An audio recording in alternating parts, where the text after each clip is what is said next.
मेरा मुर्शिद प्यारा आया। और यही चीज इस शब्द के अंदर संत कबीर जी भी दसन की कोशिश कर रहे हैं कि सतसंग पाया सुख उपजा। वो कहते सतसंग दे विच बैठेगा, संतां दी सोबत विच बैठेगा। तो हुण इहदा मतलब एक होर भी कहना चाहांगे कि लोग सोचते कि शायद सतसंग सिर्फ किसी धार्मिक स्थान ते जाके बह जाना उही सतसंग है। असीं कहांगे सिर्फ उही सतसंग नहीं है। सतसंग का सही मायने च मतलब की है? सतसंग वो स्थान है जिथे सानू सत दे विचार मिलते हैं, पॉजिटिव विचार मिलते हैं। क्योंकि साडे अंदर अच्छे विचार जाते हैं तो फिर ही साडे बुरे विचारों का अंत हुंदा है। जिथे जाके अच्छे विचार लैके आइए ना, वो सतसंग है। ਉਹਦੇ ਨਾਲ ਸਾਡੇ ਜੀਵਨ 'ਚ ਬਦਲਾਅ ਆਉਂਦਾ ਹੈ। ਹੁਣ ਇੱਕ ਇਨਸਾਨ फर्ज करो दुखी है, परेशान है, वो अंदरों नाउमीद हो चुका है, टुट चुका है कि मेरिया मुसीबतां बहुत बड़ियां है, मेरे जीवन 'ਚ परेशानियां बहुत बड़ियां है, मेरे जीवन 'ਚ दुख बहुत बड़े है। वो इस तरह निराश होकर बैठा है। तो जे वो किसी संत फकीर गुरु की सोबत करता है, तो संतां की सोबत विच बहिंदा है, तो संत उहनूं वचन करदे कि बेटा फिक्र ना कर, निराश होने की लोड़ नहीं, उदास होने की लोड़ नहीं, दुखी होने की लोड़ नहीं, तेरे हर दुख का अंत होएगा। क्योंकि वो ताकत ऐसी है, वो ताकत केड़ी, वो परमात्मा प्रभु, वो शक्ति ऐसी है, वो तेरी हर मुश्किल का हल कर सकती है, तेनू हर दुख चों कढ सकती है। जदों ये भावना इंसान के अंदर आती है तो एक नवा जीवन मिलता है। जरा समझना, क्योंकि जो टुट चुका है ना, कई बार तुसी भी देखोगे कि कोई निराश होकर उदास होकर दुखी होकर बैठा हो ना, रो रहा हो, तुसी जाके उहदे मोढे ते हत्थ रख दो, फिक्र ना कर मैं तेरे नाल, तो अगले नूं कितना हौसला मिलता है। हुण तुसी ये गल कह के उहनूं एक नवा जीवन दे रहे हो, उहनूं एक नवी जिंदगी दे रहे हो, उहदे अंदरों हिम्मत पैदा कर रहे हो उन्हां मुसीबतां नाल लड़न दी, दुखां नाल लड़न दी, कि मैं कल्ला नहीं हाँ, कोई मेरा साथ देण नूं है। बंदे नूं एक हौसला मिलता है। तो जदों यही हौसला परमात्मा नाल जुड़ जाता जो सर्व शक्तिशाली है, तो फिर तो इंसान किसी दुख किसी मुसीबत की परवाह ही नहीं करता। उन्हें पता है कि कोई दुख कोई मुसीबत ओदी रहमत ओदी कृपा तो बड़ी हो ही नहीं सकती। इसलिए इंसान के जीवन च जिस तरह असीं हमेशा दसीदा है कि जिंदगी के हर मोड़ पर मुश्किलें तो खड़ी है, कि जिंदगी का कोई मोड़ या जिंदगी का कोई पल या जिंदगी का कोई दिन ऐसा नहीं आना जो कोई मुसीबत या परेशानी नहीं आनी। क्योंकि जे बंदा सोचे कि मेरे जीवन च कोई दुख आवे ही ना, मेरे जीवन च कोई परेशानी आवे ही ना, या मेरे जीवन च सदा खुशियां रहन, तो नहीं, क्योंकि जिंदगी है। हुण तुसीं देख रहे हो मौसम धुप छां आंदी जांदी रहिंदी है, मौसम बदलते रहंदे, कदी बदल आ गए, कदी बरसात हो गई, कदी गर्मी आ गई, कदी सर्दी आ गई, कदी सूरज निकल गया, कदी धुंध हो गई। ये कुदरत ने मौसम इसीलिए बनाया है ताकि सानू इस तो ज्ञान मिले कि साडा जीवन भी इसी तरह है, इहदे च सुख दुख खुशी गमी आंदी जांदी रहनी है। हुण असीं बाहरले मौसम नाल कुछ नहीं कर सकते, पर असीं अपने आप नूं इन्ना मजबूत जरूर बना सकते हैं, अपने आप नूं इन्ना स्ट्रोंग जरूर बना सकते हैं कि बाहरले मौसम का असर साडे ते ना होवे। जरा समझना सारिਆਂ ने। इसलिए असीं कई बार दसीदा है कि ये इंसान दे उपर है, क्योंकि परमात्मा ने इंसान दे अंदर बड़ी शक्ति रखी हुई है, पर जिहड़ा उन्हां शक्तियां नूं जगा लैंदा है वो उहदा लाभ ले लैंदा है, तो जिहड़ा उन्हां शक्तियां नूं जगा नहीं पाता वो उन्हां शक्तियां तो वांझा रह जाता है। समझदे हो कि नहीं? जिद्दां समझ लो तुहाडे कोल चाहे 5 मरले का एक छोटा जिहा प्लाट होवे, हुण जे तुसीं चाहो वो प्लाट उदां पिया रहे, उत्थे चूहे रहन, उत्थे पशु बंधे हो, तुसीं मੱਝਾਂ ਗਊਆਂ ਨੂੰ ਬੰਨਦੇ ਹੋ, या उदां ही ਉਹਨੂੰ ਜ਼ਮੀਨ ਨੂੰ ਛੱਡਦੇ ਹੋ, ਉੱਥੇ उदां ही घास फूस कचरा उगी जावे। तो ਜਾਂ फिर तुसीं दूजा काम कर सकते कि ਉਹਨੂੰ साफ करके उत्थे फुल्लां वाले बीज बो दो, तो वो फुल्लां दा बगीचा बन सकता है। यानी वो जमीन च तो ताकत है, पर असीं ਉਹਦਾ इस्तेमाल कर रहे हैं या नहीं? असीं ਉਹਦਾ कुछ भी कर सकते हैं। इदां ही साडा जीवन है। हुण अज असीं एक गल फिर कहांगे कि अपने आप नूं पहलां तां असीं कमज़ोर समझना बंद करिए, क्योंकि साडे अंदर बड़ी समर्था है, बड़ी शक्ति है, असीं ਉਹਨੂੰ जगाउण दी कोशिश करनी है। इसलिए असीं दसना चाहांगे कि अज तुसीं बैठे हो ना, अगर फर्ज करो, हुण फर्ज करना कि अगर कोई आके तुहाडे डंडा मारदा है या कोई आके तुहाडे चांटा मारदा है, तुहानूं तकलीफ होएगी, दुख होएगा, होएगा कि नहीं? पर असीं अपनी अखीं इदां दे मंजर देखे, इदां दे बच्चे देखे है कि जिहड़े जापान दे अंदर, जरा हुण ध्यान देना, जापान दे अंदर इदां दे स्कूल है कराटियां दे, जिथे उन्होंने जुडो सिखाई जाती है, कुंग फू सिखाया जाता है कि छोटे छोटे बच्चे इन्ने मजबूत है ਕਿ ਉਹਨਾਂ ਦੇ ਇਦਾਂ ਬਾਹਾਂ ਕਰ ਲੈਂਦੇ ਆ, ਡੰਡੇ ਮਾਰਦੇ, ਡੰਡੇ ਟੁੱਟ ਜਾਂਦੇ, ਉਹਨਾਂ ਦੀ ਹੱਡੀ ਨੂੰ ਕੁਝ ਨਹੀਂ ਹੁੰਦਾ।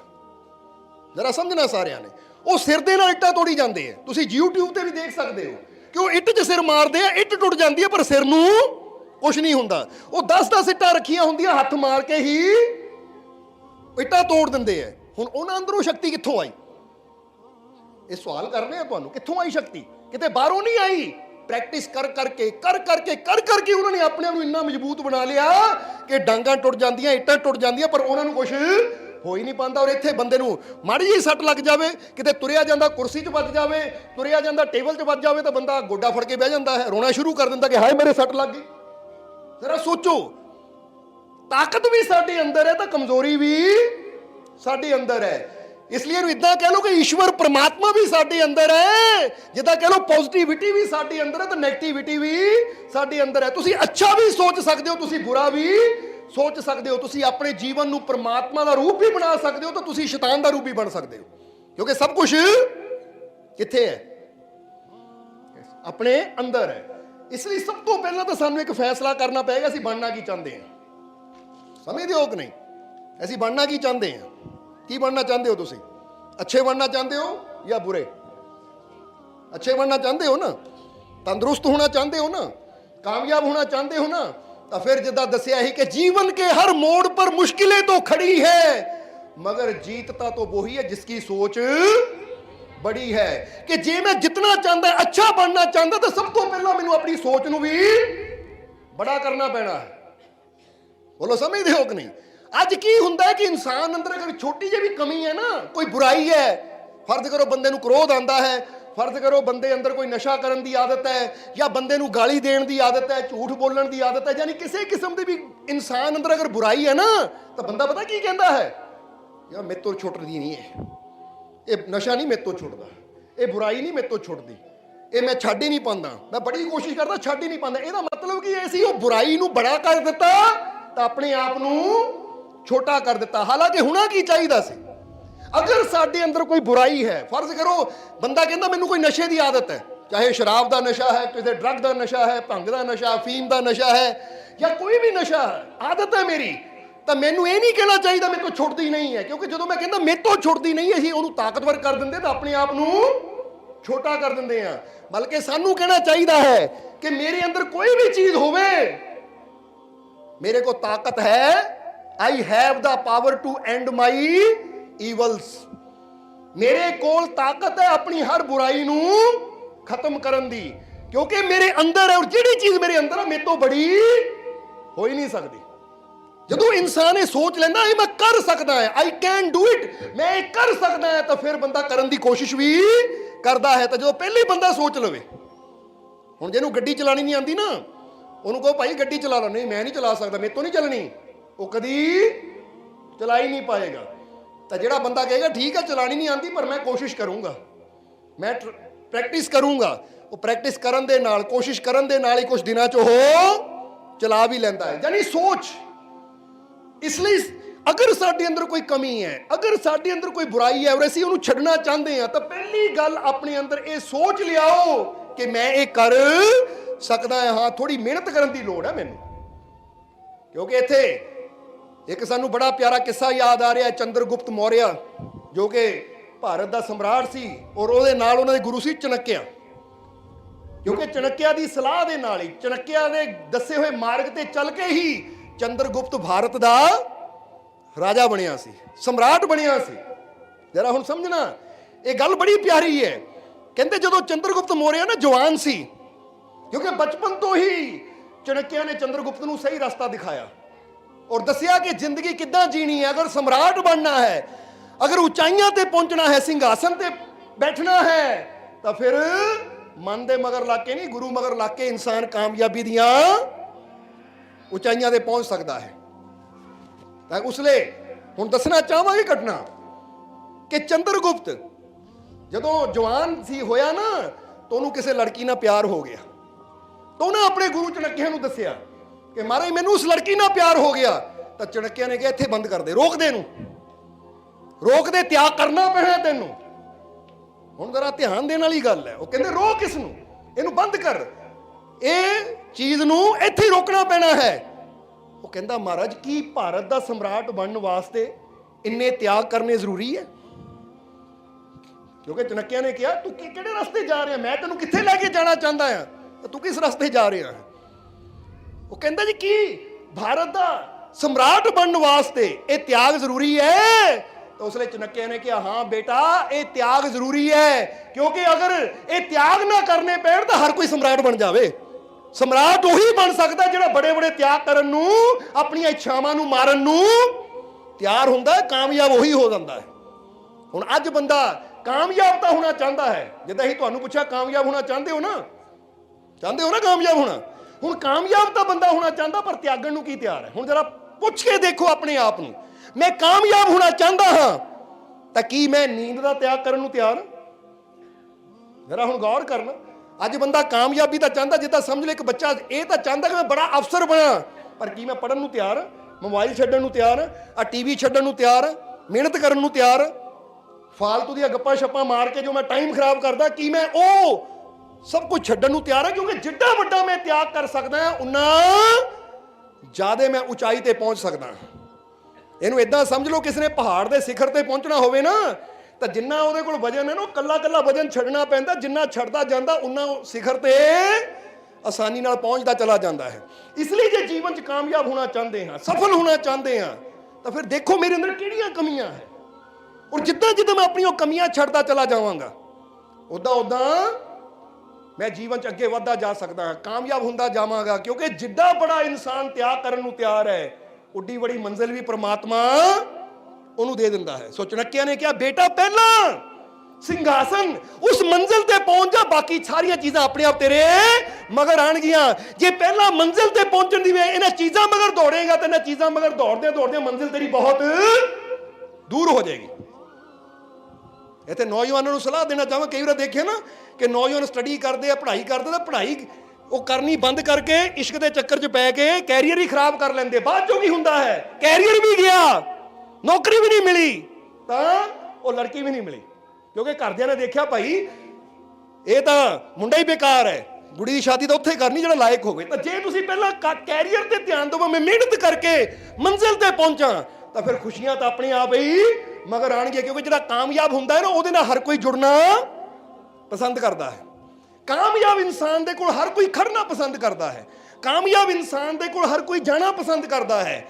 ਇਸ ਲਈ ਮੈਂ ਕਿਸੇ ਚੀਜ਼ ਮਗਰ ਨਹੀਂ ਦੌੜਨਾ, ਮੈਂ ਖੁਦ ਨੂੰ ਕਾਮਯਾਬ ਕਰਨਾ ਹੈ, ਖੁਦ ਨੂੰ ਅੱਛਾ ਬਣਾਉਣਾ ਹੈ। ਜਦੋਂ ਮੈਂ ਅੱਛਾ ਬਣ ਗਿਆ ਤਾਂ ਦੁਨੀਆ ਤਾਂ ਆਪਣੇ ਆਪ ਅੱਛਿਆਂ ਦੇ ਕੋਲ ਆਉਂਦੀ ਹੈ। ਕਿਉਂਕਿ ਅੱਛੇ ਦੀ ਤਲਾਸ਼ ਕਰਦੇ ਹੋ ਕਿ ਨਹੀਂ ਤੁਸੀਂ?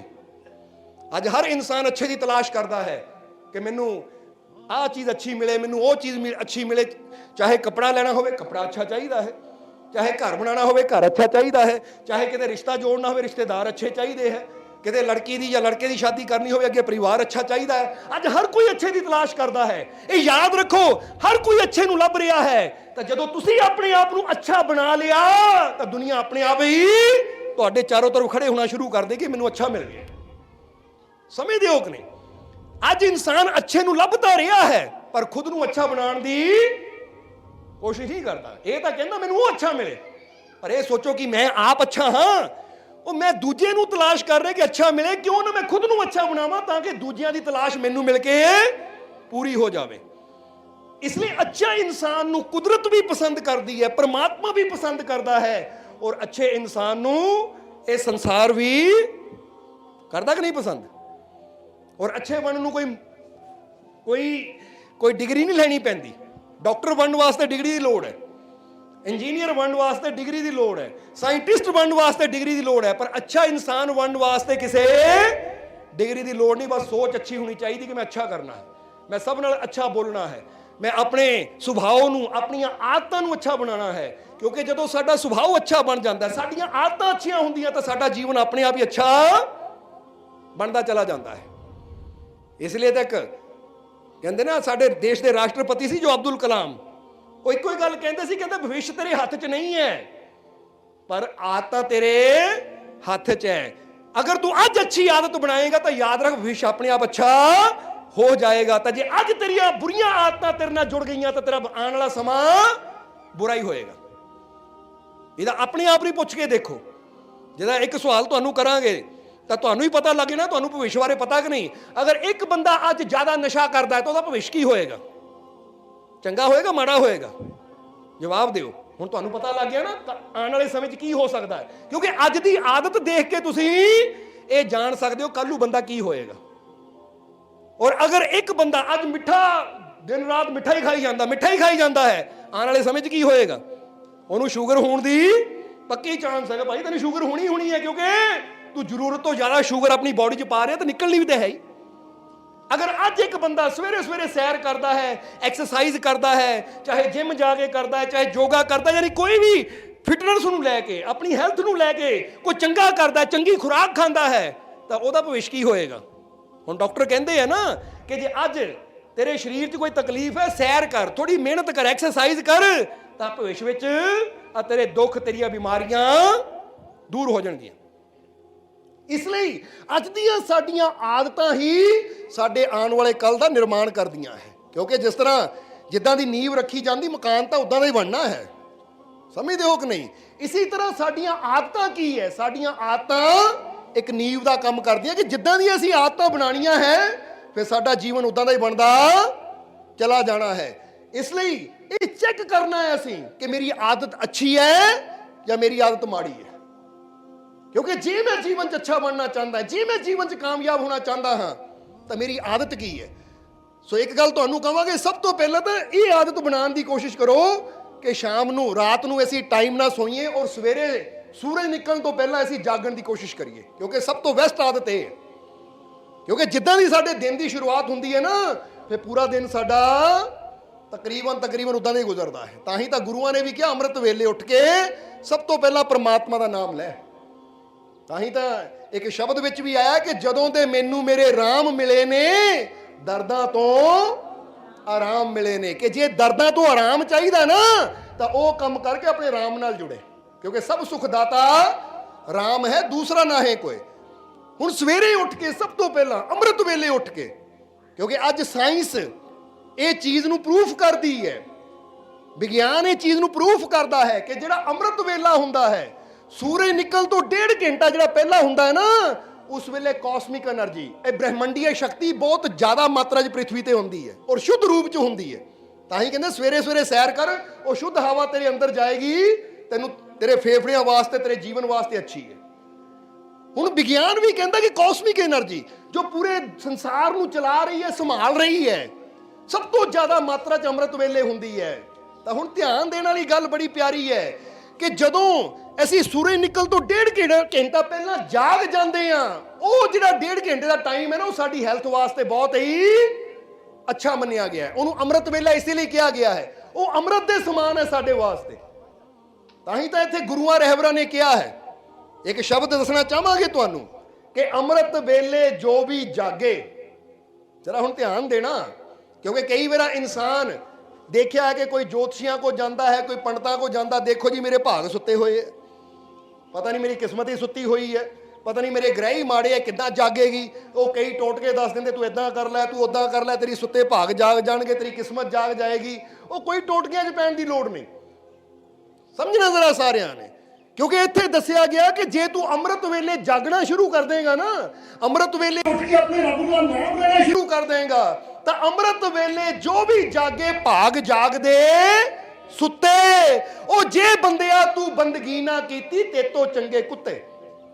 ਜ਼ਰਾ ਦੇਖੋ, ਇਹ ਸਾਈਂ ਬੁੱਲੇ ਸ਼ਾਹ ਨੇ ਬੜੀ ਪਿਆਰੀ ਗੱਲ ਕਹੀ ਹੈ। ਉਹ ਬੁੱਲੇ ਸ਼ਾਹ ਕਹਿੰਦੇ, ਜੇ ਤੂੰ ਅੰਮ੍ਰਿਤ ਵੇਲੇ ਨਾ ਉੱਠਿਆ, ਉੱਠ ਕੇ ਆਪਣੇ ਰੱਬ ਨੂੰ ਯਾਦ ਨਾ ਕੀਤਾ, ਤਾਂ ਫਿਰ ਤੇਤੋਂ ਚੰਗੇ ਕੁੱਤੇ। ਕਿਉਂਕਿ ਉਹ ਕਹਿੰਦੇ ਜਾਨਵਰਾਂ ਨੂੰ ਦੇਖ ਲਾ, ਪਸ਼ੂਆਂ ਪੰਛੀਆਂ ਨੂੰ ਦੇਖ ਲਾ, ਉਹ ਜਾਗ ਜਾਂਦੇ ਅੰਮ੍ਰਿਤ ਵੇਲੇ। ਕਦੀ ਉੱਠ ਕੇ ਦੇਖਣਾ ਚਿੜੀਆਂ ਨੂੰ, ਕਾਵਾਂ ਨੂੰ, ਉਹ ਕਿੱਦਾਂ ਸਵੇਰੇ ਹੀ ਚਹਿਚਹਾਣਾ ਸ਼ੁਰੂ ਕਰ ਦਿੰਦੇ, ਸੂਰਜ ਨਿਕਲਣ ਤੋਂ ਪਹਿਲਾਂ ਹੀ ਜਾਗ ਜਾਂਦੇ ਉਹ। ਪਰ ਇੱਕ ਬੰਦਾ ਹੀ ਹੈ ਜਿਹੜਾ ਰਾਤ ਨੂੰ ਸੌਂਦਾ ਕਦੋਂ ਹੈ, ਔਰ ਅੱਜ ਕੱਲ੍ਹ ਦੇ ਹਾਲਾਤ ਦੇ ਮੁਤਾਬਿਕ ਬੰਦਾ ਪਤਾ ਸੌਂਦਾ ਕਦੋਂ ਹੈ, ਜਦੋਂ ਉਹਦੇ ਮੋਬਾਈਲ ਦੀ ਬੈਟਰੀ ਖਤਮ ਹੋ ਜਾਂਦੀ ਹੈ। ਲੈ ਵੀ ਹੁਣ ਮੋਬਾਈਲ ਦੀ ਬੈਟਰੀ ਚਾਰਜ ਲਾਣੀ, ਹੁਣ ਸੌਂ ਜਾਓ, ਨਹੀਂ ਤਾਂ ਮੋਬਾਈਲ ਲੈ ਕੇ ਬੈਠਾ ਰਹਿੰਦਾ ਹੈ, ਬਿਸਤਰ ਤੇ ਲੇਟਿਆ ਵੀ ਮੋਬਾਈਲ ਲੈ ਕੇ ਬੈਠਾ ਰਹਿੰਦਾ ਹੈ। ਜਿੱਦਾਂ ਕਿਹਾ ਜਾਂਦਾ ਹੈ ਨਾ ਕਿ ਨੱਥੂ ਲਾਲ, ਉਹਦੀ ਗੱਲ ਯਾਦ ਆ ਗਈ ਕਿਉਂਕਿ ਖੁਸ਼ੀ ਦਾ ਟਾਈਮ ਹੈ, ਥੋੜਾ ਖੁਸ਼ ਵੀ ਹੋਣਾ ਚਾਹੀਦਾ ਹੈ। ਕਿ ਨੱਥੂ ਲਾਲ ਰਾਤ ਨੂੰ ਰੋਜ਼ ਦੇਖਦਾ ਸੀ ਕਿ ਜਦੋਂ ਵੀ ਉਹਨਾਂ ਦੇਖਣਾ ਕਿ ਪਤਨੀ ਦੇ ਕੰਬਲ ਚੋਂ ਰੌਸ਼ਨੀ ਨਿਕਲਣੀ, ਕੰਬਲ ਉਹਨਾਂ ਲਿਆ ਹੋਣਾ, ਮੂੰਹ ਤੇ ਚਾਦਰ ਲਈ ਹੋਣੀ, ਵਿੱਚੋਂ ਰੌਸ਼ਨੀ ਨਿਕਲਣੀ। ਉਹ ਕਹਿੰਦਾ ਕਮਾਲ ਦੀ ਗੱਲ ਆ, ਮੇਰੇ ਪਤਨੀ ਦੇ ਅੰਦਰ ਤਾਂ ਰੱਬ ਦਾ ਨੂਰ ਆਂਦਾ ਹੈ, ਰੱਬ ਦਾ ਨੂਰ ਆ ਰਿਹਾ ਹੈ, ਬੜਾ ਉਹਨਾਂ ਖੁਸ਼ ਹੋਣਾ। ਤਾਂ ਇੱਕ ਦਿਨ ਕਹਿੰਦੇ ਇੱਕ ਸੰਤ ਆਏ, ਜਦੋਂ ਸੰਤ ਆਏ ਤਾਂ ਨੱਥੂ ਲਾਲ ਉਹਨਾਂ ਨੂੰ ਮਿਲਿਆ, ਤਾਂ ਸੰਤਾਂ ਨੂੰ ਮਿਲ ਕੇ ਕਹਿੰਦਾ ਮਹਾਰਾਜ ਤੁਸੀਂ ਨੂਰ ਦੀ ਗੱਲ ਕਰਦੇ ਹੋ ਕਿ ਰੱਬ ਦਾ ਨੂਰ ਹਰ ਜਗ੍ਹਾ ਹੁੰਦਾ। ਕਹਿੰਦਾ ਮੈਂ ਤਾਂ ਨੂਰ ਦੇਖਦਾ ਵੀ ਹਾਂ। ਸੰਤ ਕਹਿੰਦੇ ਤੂੰ ਕਿੱਥੇ ਦੇਖ ਲੈਂਦਾ ਨੂਰ? ਕਹਿੰਦਾ ਰਾਤ ਨੂੰ ਜਦੋਂ ਮੇਰੀ ਪਤਨੀ ਸੁੱਤੀ ਹੁੰਦੀ ਹੈ ਨਾ, ਤਾਂ ਉਹਦੀ ਚਾਦਰ 'ਚੋਂ ਏਦਾਂ ਲਾਈਟ ਨਿਕਲਦੀ ਹੈ, ਉਹ ਰੱਬ ਦਾ ਨੂਰ ਨਜ਼ਰ ਆਉਂਦਾ ਹੈ। ਉਹ ਸੰਤਾਂ ਨੇ ਕਿਹਾ ਕਮਲਿਆ ਕਦੀ ਚਾਦਰ ਚੱਕ ਕੇ ਵੀ ਦੇਖ ਲਾ, ਉਹ ਨੂਰ ਨਹੀਂ ਹੁੰਦਾ, ਮੋਬਾਈਲ ਦੀ ਲਾਈਟ ਹੁੰਦੀ ਹੈ, ਉਹ ਤੂੰ ਨੂਰ ਸਮਝੀ ਜਾਂਦਾ ਹੈ। ਹੁਣ ਜਰਾ ਗੌਰ ਕਰਨਾ ਕਿ ਇਦਾਂ ਲੇਟ ਕੇ ਨੂਰ ਨਹੀਂ ਪ੍ਰਾਪਤ ਕੀਤਾ ਜਾਂਦਾ, ਇਹ ਤਾਂ ਨੂਰ ਪ੍ਰਾਪਤ ਕਰਨ ਵਾਸਤੇ ਮਿਹਨਤ ਕਰਨੀ ਪੈਂਦੀ ਹੈ, ਬੰਦਗੀ ਕਰਨੀ ਪੈਂਦੀ ਹੈ, ਭਗਤੀ ਕਰਨੀ ਪੈਂਦੀ ਹੈ, ਆਪਣੀਆਂ ਬੁਰਾਈਆਂ ਨੂੰ ਛੱਡਣਾ ਪੈਂਦਾ ਹੈ, ਫਿਰ ਜਾ ਕੇ ਉਹ ਨੂਰ ਪ੍ਰਮਾਤਮਾ ਦਾ ਅੰਦਰ ਪੈਦਾ ਹੁੰਦਾ ਹੈ। ਹੁਣ ਇਸੇ ਤਰ੍ਹਾਂ ਅੱਜ ਅਗਰ ਇਨਸਾਨ ਆਪਣੀ ਜ਼ਿੰਦਗੀ ਨੂੰ ਦੇਖੇ ਤਾਂ ਇਦਾਂ ਦਾ ਨੂਰ ਤਾਂ ਸਾਰਿਆਂ ਦੇ ਕੋਲ ਰਾਤ ਨੂੰ ਜਗਦਾ ਹੁੰਦਾ ਨਾ, ਕਿ ਰਾਤ ਨੂੰ ਲੱਗੇ ਹੁੰਦੇ ਆ। ਪਰ ਇਹ ਇਨਸਾਨ ਭੁੱਲ ਜਾਂਦਾ ਹੈ, ਇਹ ਇਨਸਾਨ ਭੁੱਲ ਜਾਂਦਾ ਕਿ ਜਿਹੜਾ ਸਮਾਂ ਮੈਂ ਉਹਨਾਂ ਕੰਮਾਂ 'ਚ ਲਾਉਂਦਾ ਜੋ ਵਿਅਰਥ ਹੈ, ਮੇਰੇ ਕੰਮ ਦਾ ਨਹੀਂ ਹੈ, ਕਿਉਂ ਨਾ ਉਹ ਸਮਾਂ ਉਸ ਚੀਜ਼ ਵਿੱਚ ਲਾਵਾਂ ਜੋ ਕਿਤੇ ਨਾ ਕਿਤੇ ਮੈਨੂੰ ਤਰੱਕੀ ਦੇਵੇ, ਮੈਨੂੰ ਖੁਸ਼ੀ ਦੇਵੇ, ਮੈਨੂੰ ਕਾਮਯਾਬੀ ਦੇਵੇ। ਜਰਾ ਸਮਝਣ ਵਾਲੀ ਗੱਲ ਹੈ। ਇਸ ਲਈ ਅਗਰ ਕੁਝ ਨਿਯਮ ਹੀ ਅਸੀਂ ਇਦਾਂ ਦੇ ਬਣਾ ਲਈਏ ਨਾ ਆਪਣੇ ਜੀਵਨ ਦੇ ਕਿ ਮੈਂ ਅੰਮ੍ਰਿਤ ਵੇਲੇ ਜਾਗਣਾ ਹੀ ਹੈ, ਸਵੇਰੇ ਉੱਠਣਾ ਹੀ ਹੈ ਸੂਰਜ ਨਿਕਲਣ ਤੋਂ ਪਹਿਲਾਂ ਹੀ ਪਹਿਲਾਂ, ਔਰ ਉੱਠ ਕੇ ਜਿੰਨਾ ਵੀ ਹੋ ਸਕੇ, ਚਾਹੇ ਮੈਂ ਕੋਠੇ ਦੀ ਛੱਤ ਤੇ ਚਲਾ ਜਾਵਾਂ ਔਰ ਚਾਹੇ ਮੈਂ ਕਿਤੇ ਸੈਰ ਕਰਨ ਚਲਾ ਜਾਵਾਂ। ਕਹਿੰਦੇ ਉਗਦੇ ਹੋਏ ਸੂਰਜ ਨੂੰ ਜੇ ਦੇਖ ਸਕੀਏ ਜ਼ਰੂਰ ਦੇਖਣਾ ਚਾਹੀਦਾ ਸਾਨੂੰ, ਉਗਦੇ ਹੋਏ ਸੂਰਜ ਨੂੰ ਜ਼ਰੂਰ ਦੇਖਣਾ ਚਾਹੀਦਾ ਹੈ, ਕਿਉਂਕਿ ਜਿਹੜੀਆਂ ਉਗਦੇ ਹੋਏ ਸੂਰਜ ਦੀਆਂ ਪਹਿਲੀਆਂ ਕਿਰਨਾਂ ਹੁੰਦੀਆਂ ਨਾ, ਉਹ ਜਿਹੜੀਆਂ 1-2 ਮਿੰਟ ਦੀਆਂ ਹੁੰਦੀਆਂ ਹੈ, ਜਦੋਂ ਸੂਰਜ ਨਿਕਲਦਾ ਥੋੜੀ ਜਿਹੀ ਲਾਲੀ ਹੁੰਦੀ ਹੈ, ਉਹ ਜਿਹੜੀਆਂ ਕਿਰਨਾਂ ਹੁੰਦੀਆਂ ਹੈ, ਅਗਰ ਉਹ ਸਾਡੀਆਂ ਅੱਖਾਂ ਦੀਆਂ ਪੁਤਲੀਆਂ ਨਾਲ ਟਕਰਾਉਂਦੀਆਂ ਹੈ ਔਰ ਉਹਦੇ ਜ਼ਰੀਏ ਸਾਡੇ ਪੀਨੀਅਲ ਗਲੈਂਡ, ਜੋ ਕਿ ਅੰਦਰ ਜਿਹਨੂੰ ਤੀਸਰਾ ਨੇਤਰ ਵੀ ਕਿਹਾ ਜਾਂਦਾ ਹੈ, ਉਹਦੇ ਨਾਲ ਸੰਪਰਕ ਕਰਦੀਆਂ, ਸਾਡਾ ਬ੍ਰੇਨ ਤੇਜ਼ ਹੋਣਾ ਸ਼ੁਰੂ ਹੋ ਜਾਂਦਾ ਹੈ, ਸਾਡੀ ਯਾਦਾਸ਼ਤ ਤੇਜ਼ ਹੋਣੀ ਸ਼ੁਰੂ ਹੋ ਜਾਂਦੀ ਹੈ। ਔਰ ਜਿੰਨਾ ਅਸੀਂ ਲੇਟ ਉੱਠਦੇ ਹਾਂ ਹੌਲੀ ਹੌਲੀ ਕੀ ਹੁੰਦਾ, ਸਾਡੀ ਯਾਦਾਸ਼ਤ ਜਿਹੜੀ ਹੈ ਉਹ ਖਤਮ ਹੁੰਦੀ ਚਲੀ ਜਾਂਦੀ। ਨਹੀਂ ਤਾਂ ਦੇਖੋ ਤੁਸੀਂ ਆਪਣੇ ਆਪ ਨੂੰ ਪੁੱਛ ਕੇ ਦੇਖੋ, ਮੈਨੂੰ ਚੀਜ਼ਾਂ ਯਾਦ ਰਹਿੰਦੀਆਂ, ਮਾੜੀ ਮਾੜੀ ਗੱਲ ਮੈਂ ਭੁੱਲ ਜਾਂਦਾ ਹਾਂ। ਬੋਲੋ ਇਦਾਂ ਹੁੰਦੀ ਹੈ ਕਿ ਨਹੀਂ? ਇਹ ਕਾਰਨ ਕੀ ਹੈ?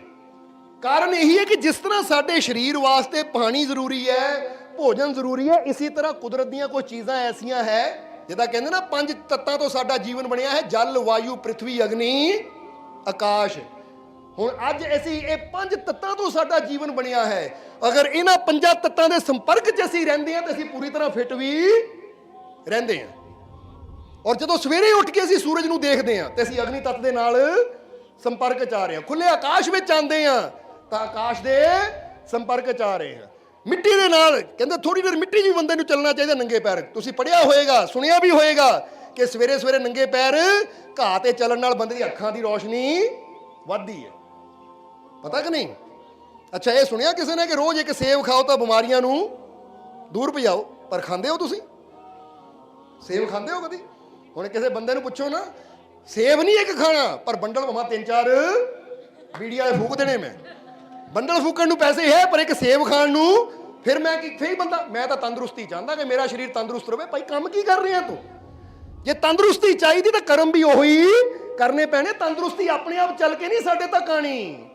ਔਰ ਫਿਰ ਕਵਾਂਗੇ ਕਿ ਜੇ ਅੱਜ ਸਾਨੂੰ ਬਿਮਾਰੀਆਂ ਲੱਗਦੀਆਂ ਹੈ ਨਾ, ਅਸੀਂ ਕਈ ਵਾਰ ਦੱਸੀਦਾ ਹੈ, ਇੱਥੇ ਵੀ ਦੱਸਣਾ ਚਾਹਾਂਗੇ ਕਿ ਜਿਹੜੀ ਵੀ ਬਿਮਾਰੀ ਲੱਗਦੀ ਹੈ ਨਾ, ਇਹ ਉਸੇ ਤਰ੍ਹਾਂ ਜਿੱਦਾਂ ਤੁਸੀਂ ਕਮੇਟੀ ਪਾਉਂਦੇ ਹੋ ਨਾ, ਤਾਂ ਬਾਅਦ 'ਚ ਇੱਕ ਦਿਨ ਕਮੇਟੀ ਨਿਕਲਦੀ ਵੀ ਹੈ, ਇਕੱਠੀ ਹੋ ਕੇ ਨਿਕਲਦੀ ਹੈ, ਫਿਰ ਨਿਕਲਦੀ ਹੈ ਕਿ ਨਹੀਂ? ਇਸੇ ਤਰ੍ਹਾਂ ਜਿਹੜੀਆਂ ਜੀਵਨ 'ਚ ਬਿਮਾਰੀਆਂ ਆਉਂਦੀਆਂ ਨਾ, ਕਿ ਬੰਦੇ ਨੂੰ ਕਹਿੰਦਾ ਹੁਣ ਸ਼ੂਗਰ ਆ ਗਈ, ਬੀਪੀ ਆ ਗਿਆ, ਜਾਂ ਮੈਨੂੰ ਆ ਬੜੀ ਪ੍ਰੋਬਲਮ ਆ ਗਈ, ਉਹ ਇੱਕਦਮ ਨਹੀਂ ਆਉਂਦੀ, ਉਹ ਹੌਲੀ ਹੌਲੀ ਕਿਸ਼ਤਾਂ ਜਮ੍ਹਾਂ ਕੀਤੀਆਂ ਹੁੰਦੀਆਂ ਆ, ਤੇ ਇੱਕ ਟਾਈਮ ਆਉਂਦਾ ਜਦੋਂ ਕਮੇਟੀ ਨਿਕਲ ਜਾਂਦੀ ਹੈ ਬਿਮਾਰੀਆਂ ਦੀ। ਇਸ ਲਈ ਅਗਰ ਅਸੀਂ ਜੀਵਨ 'ਚ ਚਾਹੁੰਦੇ ਹਾਂ ਤੰਦਰੁਸਤੀ, ਖੁਸ਼ੀ, ਤਾਂ ਫਿਰ ਸਾਨੂੰ ਆਪਣੀਆਂ ਆਦਤਾਂ ਵੀ ਉਹੀ ਕਰਨੀਆਂ ਚਾਹੀਦੀਆਂ, ਕਿਉਂਕਿ ਜੋ ਜਮ੍ਹਾਂ ਕਰਨਾ ਨਿਕਲਣਾ ਵੀ ਉਹੀ ਹੈ। ਸਮਝ ਲਓ ਬਰਤਨ ਹੈ, ਜੇ ਬਰਤਨ ਦੇ ਵਿੱਚ ਤੁਸੀਂ ਕਚਰਾ ਪਾਈ ਜਾਓਗੇ, ਕੂੜਾ ਪਾਈ ਜਾਓਗੇ, ਤਾਂ ਬਾਅਦ ਚੋਂ ਕੂੜਾ ਹੀ ਬਾਹਰ ਆਣਾ। ਤਾਂ ਜੇ ਬਰਤਨ ਵਿੱਚ ਤੁਸੀਂ ਕੋਈ ਚੰਗੀ ਚੀਜ਼ ਪਾਓਗੇ ਤਾਂ ਫਿਰ ਜਦੋਂ ਦੇਖੋਗੇ ਤਾਂ ਚੰਗੀ ਚੀਜ਼ ਹੀ ਬਾਹਰ ਆਏਗੀ। ਇਸੇ ਤਰ੍ਹਾਂ ਆਪਣੇ ਆਪ ਨੂੰ ਪੁੱਛੋ, ਮੈਂ ਚਾਹੁੰਦਾ ਕੀ ਹਾਂ? ਜੋ ਮੈਂ ਚਾਹੁੰਦਾ ਹਾਂ, ਅੱਜ ਤੋਂ ਮੈਂ ਆਪਣੇ ਆਪ ਨਾਲ ਵਚਨ ਕਰਨਾ ਹੈ, ਵਾਅਦਾ ਕਰਨਾ ਹੈ ਕਿ ਜੇ ਮੈਂ ਖੁਸ਼ੀ ਚਾਹੁੰਦਾ ਤਾਂ ਅੱਜ ਤੋਂ ਆਦਤ ਉਹ ਬਣਾਣੀ ਜੋ ਮੇਰੇ ਜੀਵਨ 'ਚ ਖੁਸ਼ੀ ਲੈ ਕੇ ਆਵੇ। ਸਮਝਦੇ ਹੋ ਕਿ ਨਹੀਂ? ਹੁਣ ਬਹੁਤ ਜੀਵ ਐਸੇ ਜਿਹੜੇ ਚਾਹੁੰਦੇ ਮੈਨੂੰ ਘਰ 'ਚ ਸ਼ਾਂਤੀ ਚਾਹੀਦੀ ਹੈ। ਬੋਲੋ ਕਹਿੰਦੇ ਕਿ ਨਹੀਂ? ਤੁਸੀਂ ਸਾਰੇ ਚਾਹੁੰਦੇ ਹੋ ਕਿ ਨਹੀਂ ਸ਼ਾਂਤੀ? ਹੁਣ ਜਰਾ ਗੌਰ ਕਰਨਾ, ਜੇ ਸ਼ਾਂਤੀ ਚਾਹੁੰਦੇ ਤਾਂ ਸ਼ਾਂਤੀ ਆਣੀ ਕਿੱਥੋਂ? ਪਹਿਲਾਂ ਇਹ ਦੱਸੋ, ਕਿਤੇ ਬਾਹਰੋਂ ਆਣੀ ਹੈ ਸ਼ਾਂਤੀ? ਕਿ ਤੁਸੀਂ ਗੇਟ ਤੇ ਬੈਠੇ ਹੋ ਤਾਂ ਸ਼ਾਂਤੀ ਨੇ ਚੱਲ ਕੇ ਆਣਾ ਔਰ ਘਰ ਦੇ ਅੰਦਰ ਆ ਜਾਣਾ? ਨਹੀਂ। ਜੇ ਸ਼ਾਂਤੀ ਮੈਨੂੰ ਚਾਹੀਦੀ ਹੈ ਤਾਂ ਅੱਜ ਮੈਨੂੰ ਆਪਣੇ ਆਪ ਨਾਲ ਵਾਅਦਾ ਕਰਨਾ ਪੈਣਾ ਕਿ ਗੱਲ ਤੇ ਗੁੱਸਾ ਕਰਨਾ ਮੈਂ ਬੰਦ ਕਰ ਦੇਵਾਂ, ਕਿਉਂਕਿ ਮੈਨੂੰ ਸ਼ਾਂਤੀ ਚਾਹੀਦੀ ਹੈ ਤਾਂ ਮੈਂ ਪਹਿਲਾਂ ਆਪਣੇ ਆਪ ਨੂੰ ਸ਼ਾਂਤ ਕਰਾਂ। ਸਮਝਣਾ ਜ਼ਰਾ। ਅੱਜ ਬੰਦਾ ਕਹਿੰਦਾ ਮੈਨੂੰ ਸ਼ਾਂਤੀ ਚਾਹੀਦੀ ਹੈ, ਪਰ ਨੋ ਬਹੁਤ ਬੋਲਦੀ ਹੈ, ਆ ਸੱਸ ਬਹੁਤ ਬੋਲਦੀ ਹੈ, ਮੈਨੂੰ ਤਾਂ ਸ਼ਾਂਤੀ ਚਾਹੀਦੀ ਹੈ, ਮੇਰਾ ਪਤੀ ਬਹੁਤ ਬੋਲਦਾ, ਮੇਰੀ ਪਤਨੀ ਬਹੁਤ ਬੋਲਦੀ ਹੈ। ਭਾਈ ਇਹ ਤੈਨੂੰ ਚਾਹੀਦੀ ਹੈ ਤਾਂ ਸ਼ੁਰੂਆਤ ਵੀ ਕਿਹਨੂੰ ਕਰਨੀ ਪੈਣੀ ਹੈ? ਹੁਣ ਦੂਜਾ ਕੀ ਕਰ ਰਿਹਾ ਹੈ ਉਹਨੂੰ ਤਾਂ ਬਦਲ ਨਹੀਂ ਸਕਦਾ, ਪਰ ਮੈਂ ਆਪਣੇ ਆਪ ਨੂੰ ਜ਼ਰੂਰ ਬਦਲ ਸਕਦਾ। ਔਰ ਯਾਦ ਰੱਖੋ, ਜਦੋਂ ਤੁਸੀਂ ਆਪਣੇ ਆਪ ਨੂੰ ਬਦਲ ਲਿਆ ਨਾ, ਆਪਣੇ ਆਪ ਨੂੰ ਬਦਲ ਲਿਆ, ਤਾਂ ਦੂਜੇ ਦੇ ਪ੍ਰਭਾਵ ਪੈਣਾ ਸ਼ੁਰੂ ਹੋ ਜਾਏਗਾ। ਪਰ ਅੱਜ ਇਨਸਾਨ ਕਰਦਾ ਕੀ ਹੈ? ਹੁਣ ਸ਼ਾਂਤੀ ਚਾਹੁੰਦਾ ਹੈ, ਪਰ ਅਗਲਾ ਇੱਕ ਗੱਲ ਕਹਿੰਦਾ, ਅਸੀਂ ਦੋ ਕਹਿ ਦਿੰਦੇ, ਅਗਲਾ ਦੋ ਕਹਿੰਦਾ, ਅਸੀਂ ਚਾਰ ਕਹਿ ਦਿੰਦੇ, ਤਾਂ ਫਿਰ ਤਾਂ ਸ਼ਾਂਤੀ ਕਦੀ ਆਣੀ ਨਹੀਂ ਹੈ। ਇਸ ਲਈ ਹਰ ਚੀਜ਼ ਕੁਦਰਤ ਨੇ ਸਾਡੇ ਅੰਦਰ ਹੀ ਰੱਖੀ ਹੋਈ ਹੈ। ਬਸ ਜਿੱਦਾਂ ਦੱਸਿਆ ਨਾ ਕਿ ਜੋ ਸਾਨੂੰ ਚਾਹੀਦਾ ਹੈ ਉਹਦਾ ਫੈਸਲਾ ਵੀ ਸਾਨੂੰ ਲੈਣਾ ਪਏਗਾ ਕਿ ਅੱਜ ਤੋਂ ਮੈਂ ਸ਼ੁਰੂਆਤ ਕਰਨੀ ਹੈ। ਔਰ ਇਹ ਗੱਲ ਫਿਰ ਕਵਾਂਗੇ ਕਿ ਜਿਸਲੇ ਇਨਸਾਨ ਫਰਜ਼ ਕਰੋ ਤੰਦਰੁਸਤੀ ਚਾਹੁੰਦਾ ਹੈ, ਤਾਂ ਹੁਣ ਤੰਦਰੁਸਤੀ ਵਾਸਤੇ ਕਰਮ ਆਪ ਕਰਨਾ ਹੈ, ਤਾਂ ਨਾਲ ਨਾਲ ਜਿੱਦਾਂ ਜੀਸਸ ਕ੍ਰਾਈਸਟ ਨੇ ਕਿਹਾ ਹੈ, ਯਿਸੂ ਮਸੀਹ ਨੇ ਕਿਹਾ ਹੈ ਕਿ ਪ੍ਰਾਰਥਨਾ ਦੀ ਸ਼ਕਤੀ ਦਾ ਇਸਤੇਮਾਲ ਵੀ ਕਰਨਾ ਹੈ। ਕਾਹਦਾ ਇਸਤੇਮਾਲ ਕਰਨਾ ਹੈ? ਪ੍ਰਾਰਥਨਾ ਦੀ ਸ਼ਕਤੀ ਦਾ ਇਸਤੇਮਾਲ ਕਰਨਾ ਹੈ। ਪ੍ਰਾਰਥਨਾ ਦੀ ਵੀ ਇੱਕ ਸ਼ਕਤੀ ਹੈ। ਉਹ ਸ਼ਕਤੀ ਕੀ ਹੈ ਕਿ ਜਦੋਂ ਕੋਈ ਵੀ ਕਰਮ ਕਰਨਾ ਨਾ ਅਸੀਂ, ਤਾਂ ਉਹਦੇ ਨਾਲ ਨਾਲ ਪ੍ਰਾਰਥਨਾ ਕਰਨੀ ਹੈ ਪ੍ਰਮਾਤਮਾ ਦੇ ਕੋਲੋਂ, ਕਿਉਂਕਿ ਜਿਸਨੇ ਸਾਨੂੰ ਜੀਵਨ ਦਿੱਤਾ ਹੈ, ਜਿਸਨੇ ਸਾਨੂੰ ਜ਼ਿੰਦਗੀ ਦਿੱਤੀ ਹੈ, ਜਦੋਂ ਅਸੀਂ ਕੋਈ ਵੀ ਕਰਮ ਸ਼ੁਰੂ ਕਰਨ ਲੱਗਿਆ ਉਦੋਂ ਯਾਦ ਕਰਦੇ ਹਾਂ ਕਿ ਇਹ ਮੇਰੇ ਪ੍ਰਭੂ, ਇਹ ਮੇਰੇ ਪ੍ਰਮਾਤਮਾ, ਮੈਂ ਇਹ ਕੰਮ ਸ਼ੁਰੂ ਕਰਨ ਲੱਗਾ ਹੈ, ਮੈਨੂੰ ਇਹ 'ਚ ਕਾਮਯਾਬੀ ਤੂੰ ਦੇਣੀ ਹੈ, ਸਫਲਤਾ ਤੂੰ ਦੇਣੀ ਹੈ। ਜਦੋਂ ਅਸੀਂ ਉਹਦੇ ਨਾਲ ਉਹ ਕੰਮ ਨੂੰ ਜੋੜ ਦਿੰਦੇ ਹਾਂ, ਤਾਂ ਫਿਰ ਉਹਦੀ ਕਿਰਪਾ, ਉਹਦੀ ਰਹਿਮਤ ਵੀ ਸਾਥ ਦੇਣਾ ਸ਼ੁਰੂ ਕਰ ਦਿੰਦੀ ਹੈ, ਕਿਉਂਕਿ ਉਹਦੀ ਰਹਿਮਤ ਨੂੰ ਪ੍ਰਾਪਤ ਕਰਨ ਵਾਸਤੇ ਸਾਨੂੰ ਆਪਣੀ ਤਾਰ ਨੂੰ ਉਹਦੇ ਨਾਲ ਜੋੜਨਾ ਹੀ ਪੈਣਾ। ਜਿੱਦਾਂ ਸਮਝ ਲਓ ਪਲੱਗ ਦੇ ਵਿੱਚ ਬਿਜਲੀ ਤਾਂ ਹੈ, ਪਰ ਜੇ ਅਸੀਂ ਚਾਹਤੇ ਹੋ ਬਿਜਲੀ ਦੀ ਤਾਕਤ ਦਾ ਇਸਤੇਮਾਲ ਕਰੀਏ, ਤਾਂ ਅਸੀਂ ਜੇ ਪੱਖਾ ਚਲਾਉਣਾ ਹੈ, ਕੂਲਰ ਚਲਾਉਣਾ, ਤਾਂ ਸਾਨੂੰ ਪਲੱਗ ਤਾਂ ਉਹਦੇ ਨਾਲ ਜੋੜਨਾ ਹੀ ਪਏਗਾ। ਜੇ ਪਲੱਗ ਨਾ ਜੋੜਾਂਗੇ ਤਾਂ ਕਰੰਟ ਕਿੱਦਾਂ ਆਏਗਾ? ਇਸੇ ਤਰ੍ਹਾਂ ਜਦੋਂ ਅਸੀਂ ਰੱਬ ਦੀ ਤਰਫ ਧਿਆਨ ਦਿੰਦੇ ਆ ਨਾ ਕਿ ਇਹ ਮੇਰੇ ਮਾਲਿਕ ਮੇਰਾ ਸਾਥ ਦੇ, ਮੈਨੂੰ ਕਾਮਯਾਬੀ ਦੇ, ਤਾਂ ਫਿਰ ਕਿਹਾ ਜਾਂਦਾ ਕਿ ਪ੍ਰਾਰਥਨਾ ਦੀ ਸ਼ਕਤੀ ਦੇ ਨਾਲ ਉਹ ਵੀ ਕੰਮ ਹੋ ਜਾਂਦੇ ਜੋ ਬੰਦਾ ਕਰਨ ਬਾਰੇ ਸੋਚ ਵੀ ਨਹੀਂ ਸਕਦਾ, ਕਿਉਂਕਿ ਸ਼ਕਤੀਸ਼ਾਲੀ ਉਹ ਪਰਮਾਤਮਾ ਹੈ। ਜਦੋਂ ਉਹਦੇ ਨਾਲ ਅਸੀਂ ਜੁੜਦੇ ਹਾਂ ਤਾਂ ਉਹਦੀ ਸ਼ਕਤੀ ਦਾ ਪ੍ਰਭਾਵ ਸਾਡੇ ਜੀਵਨ 'ਚ ਆਣਾ ਸ਼ੁਰੂ ਹੋ ਜਾਂਦਾ ਹੈ। ਜਰਾ ਸਮਝਣਾ ਸਾਰਿਆਂ ਨੇ ਕਿ ਤੁਹਾਡੇ ਅੰਦਰ ਪਰਮਾਤਮਾ ਦੀ ਸ਼ਕਤੀ ਕੰਮ ਕਰਦੀ ਹੈ, ਪਰਮਾਤਮਾ ਦੀ ਤਾਕਤ ਕੰਮ ਕਰਦੀ ਹੈ, ਪਰ ਉਹ ਤਾਕਤ ਨੂੰ ਅਸੀਂ ਅਣਜਾਣੇ ਵਿੱਚ ਕਈ ਵਾਰ ਇਸਤੇਮਾਲ ਕਰ ਲੈਂਦੇ ਆ। ਪਰ ਜੇ ਸਾਨੂੰ ਉਹਨੂੰ ਜਾਣ ਕੇ ਇਸਤੇਮਾਲ ਕਰਨਾ ਆ ਜਾਵੇ ਤਾਂ ਜੀਵਨ 'ਚ ਕਮੀ ਕੋਈ ਕਦੀ ਆਵੇ ਹੀ ਨਾ। ਅਣਜਾਣੇ 'ਚ ਕਿੱਦਾਂ ਇਸਤੇਮਾਲ ਕਰਦੇ ਆ ਉਹ ਵੀ ਦੱਸ ਦਈਏ ਥੋੜਾ ਜਿਹਾ। ਕਿ ਕਈ ਵਾਰ ਫਰਜ਼ ਕਰੋ ਸ਼ਾਮ ਨੂੰ ਨਾ ਇੱਕ ਬੰਦਾ ਹੈ, ਉਹ ਆਫਿਸ ਤੋਂ ਥੱਕਿਆ ਆਇਆ ਜਾਂ ਕਿਸੇ ਕੰਮ ਤੋਂ ਥੱਕਿਆ ਆਇਆ, ਔਰ ਇੰਨੀ ਉਹਦੇ ਅੰਦਰ ਥਕਾਵਟ ਹੈ ਕਿ ਸੋਚ ਰਿਹਾ ਹੁਣ ਘਰ ਜਾ ਕੇ ਮੈਂ ਲੰਮਾ ਪੈ ਜਾਣਾ ਹੈ। ਹੁਣ ਇੰਨਾ ਥੱਕ ਹੋ ਗਿਆ, ਕੁਛ ਕਰਨ ਨੂੰ ਦਿਲ ਨਹੀਂ ਕਰਦਾ, ਬਸ ਜਾਂਦਿਆਂ ਹੀ ਰੋਟੀ ਖਾ ਕੇ ਮੈਂ ਸੌਂ ਜਾਣਾ, ਬੜੀ ਨੀਂਦ ਆ ਰਹੀ ਹੈ ਮੈਨੂੰ। ਯਾਨੀ ਇਦਾਂ ਤੁਰਿਆ ਹੋਇਆ ਜਿਹਦਾ ਪੈਰਾਂ 'ਚ ਜਾਨ ਹੀ ਨਹੀਂ ਹੁੰਦੀ, ਕਿਉਂਕਿ ਸਾਹਮਣੇ ਹੀ ਘਰ ਹੈ ਉਹਦਾ, ਔਰ ਇਦਾਂ ਤੁਰਿਆ ਹੈ ਕਿ ਬਸ ਥੱਕ ਗਿਆ, ਅੱਜ ਤਾਂ ਬਸ ਹੋ ਗਈ ਅੱਜ ਤਾਂ ਸਰੀਰ ਦੀ, ਹੁਣ ਜਾ ਕੇ ਮੈਂ ਲੰਮਾ ਹੀ ਪੈ ਜਾਣਾ ਹੈ। ਇਦਾਂ ਹੌਲੀ ਹੌਲੀ ਤੁਰਿਆ ਹੈ, ਔਰ ਅਚਾਨਕ ਉਹ ਕੀ ਦੇਖਦਾ ਹੈ? ਪਿੱਛੇ ਇੱਕ ਕੁੱਤਾ ਬੜੀ ਤੇਜ਼ੀ ਨਾਲ ਦੌੜਾ ਉਹਦੀ ਤਰਫ ਆ ਰਿਹਾ ਹੈ, ਭੌਂਕਦਾ ਹੋਇਆ। ਹੁਣ ਉਹ ਕੀ ਕਰੇਗਾ? ਜਵਾਬ ਦਿਓ ਸਾਨੂੰ। ਉਦਾਂ ਹੀ ਇਦਾਂ ਹੀ ਤੁਰਿਆ ਹੋਏਗਾ, ਆ ਜਾ ਵੱਢ ਲੈ ਯਾਰ, ਵੱਢ ਲੈ ਦੰਦੀ, ਵਿੱਚ ਜਾਨ ਹੈ ਨਹੀਂ ਦੌੜਨ ਦੀ, ਮੈਂ ਨਹੀਂ ਦੌੜ ਸਕਦਾ ਕਿਉਂਕਿ ਮੈਂ ਤਾਂ ਥੱਕ ਗਿਆ ਅੱਜ ਕੰਮ ਕਰਕੇ, ਬਸ ਤੂੰ ਆ ਕੇ ਮੁੱਚ ਮਾਰ ਲੈ ਮੈਨੂੰ। ਨਹੀਂ, ਜਿੱਦਾਂ ਹੀ ਕੁੱਤੇ ਨੂੰ ਦੇਖਣਾ ਹੈ ਨਾਲ ਹੀ ਉਹਨਾਂ ਕੁੱਤੇ ਨੂੰ ਵੀ ਤੇਜ਼ ਦੌੜਨਾ ਸ਼ੁਰੂ ਕਰ ਦੇਣਾ, ਘਰ ਜਾ ਕੇ ਦਰਵਾਜ਼ਾ ਫੜਨਾ, ਸ਼ੁਕਰ ਹੈ ਜਾਨ ਬਚ ਗਈ। ਉਹ ਹੁਣ ਤਾਕਤ ਕਿੱਥੋਂ ਆ ਗਈ ਤੇ 'ਚ? ਹੁਣ ਸ਼ਕਤੀ ਕਿੱਥੋਂ ਆ ਗਈ? ਇਹਦਾ ਮਤਲਬ ਸ਼ਕਤੀ ਤੇਰੇ ਅੰਦਰ ਕਿਤੇ ਹੈ, ਪਰ ਤੈਨੂੰ ਉਹ ਜਗਾਣੀ ਏਦਾਂ ਨਹੀਂ ਆਂਦੀ। ਜਦੋਂ ਕੋਈ ਮੂਵਮੈਂਟ ਆਂਦੀ ਹੈ, ਟਾਈਮ ਆਂਦਾ, ਤਾਂ ਫਿਰ ਆਪਣੇ ਆਪ ਸ਼ਕਤੀ ਤੈਨੂੰ ਬਚਾਉਣ ਦੀ ਖਾਤਰ ਆ ਜਾਂਦੀ ਹੈ। ਉਹ ਸ਼ਕਤੀ ਕਿੱਥੋਂ ਆਂਦੀ ਹੈ? ਉਹ ਪਰਮਾਤਮਾ ਭੇਜਦਾ ਕਿ ਬਚ। ਤਾਂ ਹੀ ਤਾਂ ਤੁਸੀਂ ਨਾਰਮਲ ਹਾਲਾਤ ਵਿੱਚ ਉਹ ਕੰਮ ਨਹੀਂ ਕਰ ਸਕਦੇ ਜਿਹੜਾ ਕਿਸੇ ਦੁੱਖ ਦੀ ਘੜੀ 'ਚ, ਪਰੇਸ਼ਾਨੀ ਦੀ ਘੜੀ ਤੁਸੀਂ ਕਰ ਸਕਦੇ ਹੋ ਨਾ, ਉਹ ਬੰਦਾ ਨਾਰਮਲ ਹਾਲਾਤਾਂ ਵਿੱਚ ਨਹੀਂ ਕਰ ਸਕਦਾ। ਜਿੱਦਾਂ ਹੀ ਤੁਹਾਨੂੰ ਦੱਸਿਆ ਕਿ ਨਾਰਮਲ ਤੁਹਾਨੂੰ ਦੌੜਨ ਨੂੰ ਕਿਹਾ ਜਾਵੇ, ਕਿੰਨਾ ਕੁ ਤੇਜ਼ ਦੌੜੋਗੇ, ਪਰ ਫਿਰ ਤੁਹਾਨੂੰ ਕਿਸੇ ਪ੍ਰਤੀਯੋਗਿਤਾ ਵਿੱਚ ਦੌੜਾਇਆ ਜਾਵੇ ਕਿ ਲੈ ਵੀ ਕਿਸੇ ਨਾਲ ਰੇਸ ਲਾਣੀ ਹੈ, ਤਾਂ ਤੁਸੀਂ ਜਿੱਦਾਂ ਨਾਰਮਲ ਦੌੜੋਗੇ ਨਾ, ਰੇਸ ਵਿੱਚ ਤੁਸੀਂ ਜ਼ਿਆਦਾ ਤੇਜ਼ ਦੌੜੋਗੇ। ਔਰ ਫਿਰ ਤੀਸਰੀ ਚੀਜ਼ ਕਿ ਜਦੋਂ ਤੁਹਾਡੇ ਮਗਰ ਇਦਾਂ ਕੋਈ ਜਾਨਵਰ ਪੈ ਜਾਵੇ, ਫਿਰ ਜੋ ਤੁਹਾਡਾ ਦੌੜਨਾ ਉਹ ਰੇਸ ਨਾਲੋਂ ਵੀ ਤੇਜ਼ ਹੋਏਗਾ, ਕਿਉਂਕਿ ਬੜੀ ਸ਼ਕਤੀ ਹੈ ਇਨਸਾਨ ਦੇ ਅੰਦਰ, ਬਸ ਇਨਸਾਨ ਨੂੰ ਉਹਦਾ ਇਸਤੇਮਾਲ ਕਰਨਾ ਆਂਦਾ ਹੀ ਨਹੀਂ ਹੈ। ਤਾਂ ਹੀ ਗੁਰੂ ਰਹਿਬਰ ਕਹਿੰਦੇ ਆ ਮੈਡੀਟੇਸ਼ਨ ਕਰ, ਧਿਆਨ ਕਰ, ਕਿਉਂਕਿ ਧਿਆਨ ਦੇ ਨਾਲ ਜਿੱਦਾਂ ਜਿੱਦਾਂ ਸਾਡੀ ਸੁਰਤੀ ਅੰਦਰ ਜਾਂਦੀ ਹੈ, ਇਹ ਉਸੇ ਤਰ੍ਹਾਂ ਹੁੰਦਾ ਜਿੱਦਾਂ ਬੰਦਾ ਜਦੋਂ ਕਮਰੇ ਅੰਦਰ ਜਾਂਦਾ ਉਹਨੂੰ ਅੰਦਰ ਜਾ ਕੇ ਪਤਾ ਲੱਗਦਾ ਕਮਰੇ 'ਚ ਕਿਹੜੀ ਕਿਹੜੀ ਚੀਜ਼ ਪਈ ਹੋਈ ਹੈ, ਔਰ ਜਦੋਂ ਤੱਕ ਮੈਂ ਬਾਹਰ ਆ ਮੈਨੂੰ ਪਤਾ ਨਹੀਂ ਅੰਦਰ ਕੀ ਹੈ। ਸਮਝਦੇ ਹੋ ਕਿ ਨਹੀਂ? ਪਰ ਅੰਦਰ ਜਾ ਕੇ ਪਤਾ ਲੱਗਦਾ ਕਿਹੜੀ ਕਿਹੜੀ ਚੀਜ਼ ਕਿੱਥੇ ਰੱਖੀ ਹੋਈ ਹੈ ਔਰ ਕਿਹਦਾ ਮੈਂ ਕਿੱਦਾਂ ਇਸਤੇਮਾਲ ਕਰ ਸਕਦਾ ਹਾਂ। ਇਸ ਲਈ ਅੱਜ ਜਰਾ ਸੱਚ ਦੱਸਿਓ ਆਪਣੇ ਆਪ ਨੂੰ ਪੁੱਛ ਕੇ ਕਿ ਬਾਹਰ ਬਾਰੇ ਤਾਂ ਸਾਨੂੰ ਪਤਾ ਹੁੰਦਾ ਹੈ ਕਿ ਘਰ ਦੇ ਵਿੱਚ ਟੀਵੀ ਕਿੱਥੇ ਹੈ, ਫ੍ਰਿਜ ਕਿੱਥੇ ਹੈ, ਅਸੀਂ ਸੋਫਾ ਕਿੱਥੇ ਰੱਖਿਆ, ਜਾਂ ਇੱਥੇ ਤੱਕ ਵੀ ਕਿ ਚੀਨੀ ਦਾ ਡੱਬਾ ਕਿੱਥੇ ਰੱਖਿਆ, ਪੱਤੀ ਦਾ ਡੱਬਾ ਕਿੱਥੇ ਰੱਖਿਆ, ਦਾਲ ਦਾ ਡੱਬਾ ਕਿੱਥੇ ਹੈ, ਉਹ ਹਰ ਚੀਜ਼ ਦਾ ਪਤਾ ਹੈ। ਪਰ ਆਪਣੇ ਬਾਰੇ ਪਤਾ ਕਿ ਅੰਦਰ ਉਹ ਮੇਰੇ ਰੱਬ ਨੇ ਕੀ ਕੀ ਰੱਖਿਆ ਹੈ? ਕਦੀ ਉਹਨੂੰ ਸਮਝਣ ਦੀ ਕੋਸ਼ਿਸ਼ ਕੀਤੀ ਹੈ? ਉਹਨੂੰ ਸਮਝਾਂਗੇ ਕਦੋਂ? ਉਹਨੂੰ ਉਦੋਂ ਹੀ ਸਮਝਾਂਗੇ ਜਦੋਂ ਆਪਣੇ ਅੰਦਰ ਸੁਰਤੀ ਜੋੜਾਂਗੇ। ਤਾਂ ਹੀ ਤਾਂ ਕਬੀਰ ਸਾਹਿਬ ਨੇ ਇੱਕ ਜਗ੍ਹਾ ਹੋਰ ਕਿਹਾ ਕਿ ਕਸਤੂਰੀ ਕੁੰਡਲ ਬਸੇ ਉਹ ਮ੍ਰਿਗ ਦੌੜੇ ਬਨ ਮਾਹੀ, ਐਸੇ ਘਟ ਘਟ ਰਾਮ ਹੈ ਦੁਨੀਆ ਜਾਣੇ। ਉਹ ਕਹਿੰਦੇ ਤੇਰੇ ਘਟ ਵਿੱਚ ਹੀ ਹੈ ਤੈਨੂੰ ਪੈਦਾ ਕਰਨ ਵਾਲੀ ਸ਼ਕਤੀ, ਕਿਉਂਕਿ ਜਦੋਂ ਤੂੰ ਪੈਦਾ ਹੋਇਆ ਸੀ ਨਾ, ਉਹ ਸ਼ਕਤੀ ਨੇ ਕਿਤੇ ਬਾਹਰੋਂ ਨਹੀਂ ਪੈਦਾ ਕੀਤਾ ਤੈਨੂੰ। ਜਰਾ ਹੁਣ ਗੌਰ ਕਰਨਾ, ਜਰਾ ਸੋਚੋ ਬੱਚੇ ਦੀ ਪੈਦਾਇਸ਼ ਬਾਰੇ ਕਿ ਜਦੋਂ ਬਣਦਾ ਹੈ ਤਾਂ ਬੱਚੇ ਦੇ ਬਾਹਰੋਂ ਕੁਝ ਨਹੀਂ ਆਉਂਦਾ, ਸਭ ਕੁਝ ਉਹਦੇ ਅੰਦਰੋਂ ਹੀ ਬਣਦਾ ਹੈ। ਅੰਦਰੋਂ ਬਣਦਾ ਕਿ ਨਹੀਂ? ਕਦੀ ਪੁੱਛੋ ਕਿਸੇ ਡਾਕਟਰ ਨੂੰ, ਉਹ ਕਹਿੰਦੇ ਪਹਿਲਾਂ ਮਾਸ ਦਾ ਲੁਥੜਾ ਹੁੰਦਾ ਹੈ। ਕੀ ਹੁੰਦਾ ਹੈ? ਛੋਟਾ ਜਿਹਾ ਮਾਸ ਦਾ ਟੁਕੜਾ ਹੁੰਦਾ ਹੈ ਜਿਹਦੇ 'ਚ ਨਾ ਦਿਲ ਹੁੰਦਾ, ਨਾ ਗੁਰਦੇ ਹੁੰਦੇ, ਨਾ ਕੋਈ ਹੱਡੀ ਹੁੰਦੀ, ਨਾ ਫੇਫੜੇ ਹੁੰਦੇ, ਕੁਝ ਵੀ ਨਹੀਂ ਹੁੰਦਾ, ਨਾ ਅੱਖਾਂ ਹੁੰਦੀਆਂ, ਨਾ ਨੱਕ ਹੁੰਦਾ, ਬਸ ਗੋਲ ਜਿਹਾ ਮਾਸ। ਜਿੱਦਾਂ ਕੋਈ ਕਹੇ ਨਾ ਕਿ ਆਟੇ ਨੂੰ ਗੁੰਨ ਕੇ ਕੋਈ ਬਸ ਇੱਦਾਂ ਹੀ ਇਕੱਠਾ ਕਰਕੇ ਰੱਖ ਦੇਵੇ, ਇੱਦਾਂ ਬੱਚਾ ਪਹਿਲਾਂ ਮਾਸ ਦਾ ਟੁਕੜਾ ਹੁੰਦਾ ਹੈ, ਫਿਰ ਉਹ ਮਾਸ ਦੇ ਟੁਕੜੇ ਅੰਦਰੋਂ ਹੀ ਹੌਲੀ ਹੌਲੀ ਦਿਲ ਬਣਦਾ ਹੈ, ਫਿਰ ਹੱਡੀਆਂ ਬਣਨੀਆਂ ਸ਼ੁਰੂ ਹੁੰਦੀਆਂ ਹੈ, ਫਿਰ ਅੱਖਾਂ ਬਣਦੀਆਂ ਹੈ, ਨੈਣ ਨਕਸ਼ ਬਣਦੇ ਹੈ, ਬਾਲ ਬਣਦੇ ਆ, ਹਰ ਚੀਜ਼ ਉਹਦੇ ਅੰਦਰੋਂ ਤਿਆਰ ਹੁੰਦੀ ਹੈ। ਇਹਦਾ ਮਤਲਬ ਕੀ ਹੈ? ਹਰ ਚੀਜ਼ ਅੰਦਰੋਂ ਤਿਆਰ ਹੁੰਦੀ ਤੇ ਇਹਦਾ ਮਤਲਬ ਸਾਨੂੰ ਤਿਆਰ ਕਰਨ ਵਾਲੀ ਸ਼ਕਤੀ ਕਿਤੇ ਬਾਹਰ ਨਹੀਂ ਹੈ, ਸਾਡੇ ਅੰਦਰ ਹੀ ਹੈ। ਬੋਲੋ ਸਮਝਦੇ ਹੋ ਕਿ ਨਹੀਂ? ਹੁਣ ਤੁਸੀਂ ਇੱਕ ਖੀਰ ਬਣਾਣੀ ਹੋਵੇ ਜਾਂ ਤੁਸੀਂ ਇੱਕ ਦਾਲ ਸਬਜ਼ੀ ਬਣਾਣੀ ਹੋਵੇ ਤਾਂ ਤੁਹਾਨੂੰ ਸਮਾਨ ਕਿੱਥੋਂ ਲਿਆਉਣਾ ਪੈਂਦਾ ਹੈ? ਤੁਹਾਨੂੰ ਸਮਾਨ ਬਾਹਰੋਂ ਲਿਆਉਣਾ ਪੈਂਦਾ ਹੈ। ਕਿ ਜੇ ਮੈਂ ਦਾਲ ਪਾਣੀ ਤਾਂ ਦੁਕਾਨ ਤੋਂ ਦਾਲ ਖਰੀਦ ਕੇ ਬਰਤਨ 'ਚ ਪਾਣੀ ਪੈਂਦੀ ਹੈ। ਜੇ ਮੈਂ ਕੋਈ ਵੀ ਸਬਜ਼ੀ ਬਣਾਣੀ ਤਾਂ ਬਾਹਰੋਂ ਲਿਆ ਕੇ ਬਰਤਨ 'ਚ ਪਾਣੀ ਪੈਣੀ ਹੈ, ਕਿਉਂਕਿ ਜੋ ਮੈਂ ਬਰਤਨ 'ਚ ਪਾਣਾ ਹੈ ਨਿਕਲਣਾ ਵੀ ਬਣਨਾ ਵੀ ਉਹੀ ਹੈ। ਪਰ ਦੇਖੋ ਕੁਦਰਤ ਜਦੋਂ ਸਾਨੂੰ ਬਣਾਉਂਦੀ ਹੈ ਨਾ, ਬਾਹਰੋਂ ਕੁਝ ਨਹੀਂ ਲੈਂਦੀ। ਕਦੀ ਇਦਾਂ ਹੁੰਦਾ ਹੈ ਕਿ ਮਾਂ ਬੈਠੀ ਹੋਵੇ, ਆ ਮੇਰੇ ਪੇਟ 'ਚ ਬੱਚਾ ਹੈ, ਇਹਨੂੰ ਅੱਖਾਂ ਚਾਹੀਦੀਆਂ, 2 ਅੱਖਾਂ ਲਿਆਓ ਖਾਣੀਆਂ ਤਾਂ ਇਹਨੂੰ ਲੱਗਣ ਜਾ ਕੇ। ਇਦਾਂ ਹੋਇਆ ਕਦੀ ਕਿ ਮਾਂ ਪਹਿਲਾਂ 2 ਅੱਖਾਂ ਖਾਵੇ? ਭਾਈ ਸ਼ੁਕਰ ਹੈ 2 ਹੀ ਖਾਧੀਆਂ, ਕਿਤੇ 4 ਨਹੀਂ ਖਾ ਲਈਆਂ, ਕਿਤੇ 4 ਨਾਲ ਲੱਗ ਜਾਂਦੀਆਂ ਨੇ। ਨਹੀਂ, ਮਾਂ ਨੂੰ ਕੁਝ ਪਤਾ ਵੀ ਨਹੀਂ ਹੈ, ਕੁਦਰਤ ਸਭ ਕੁਝ ਅੰਦਰੋਂ ਕਰ ਰਹੀ ਹੈ, ਅੰਦਰੋਂ।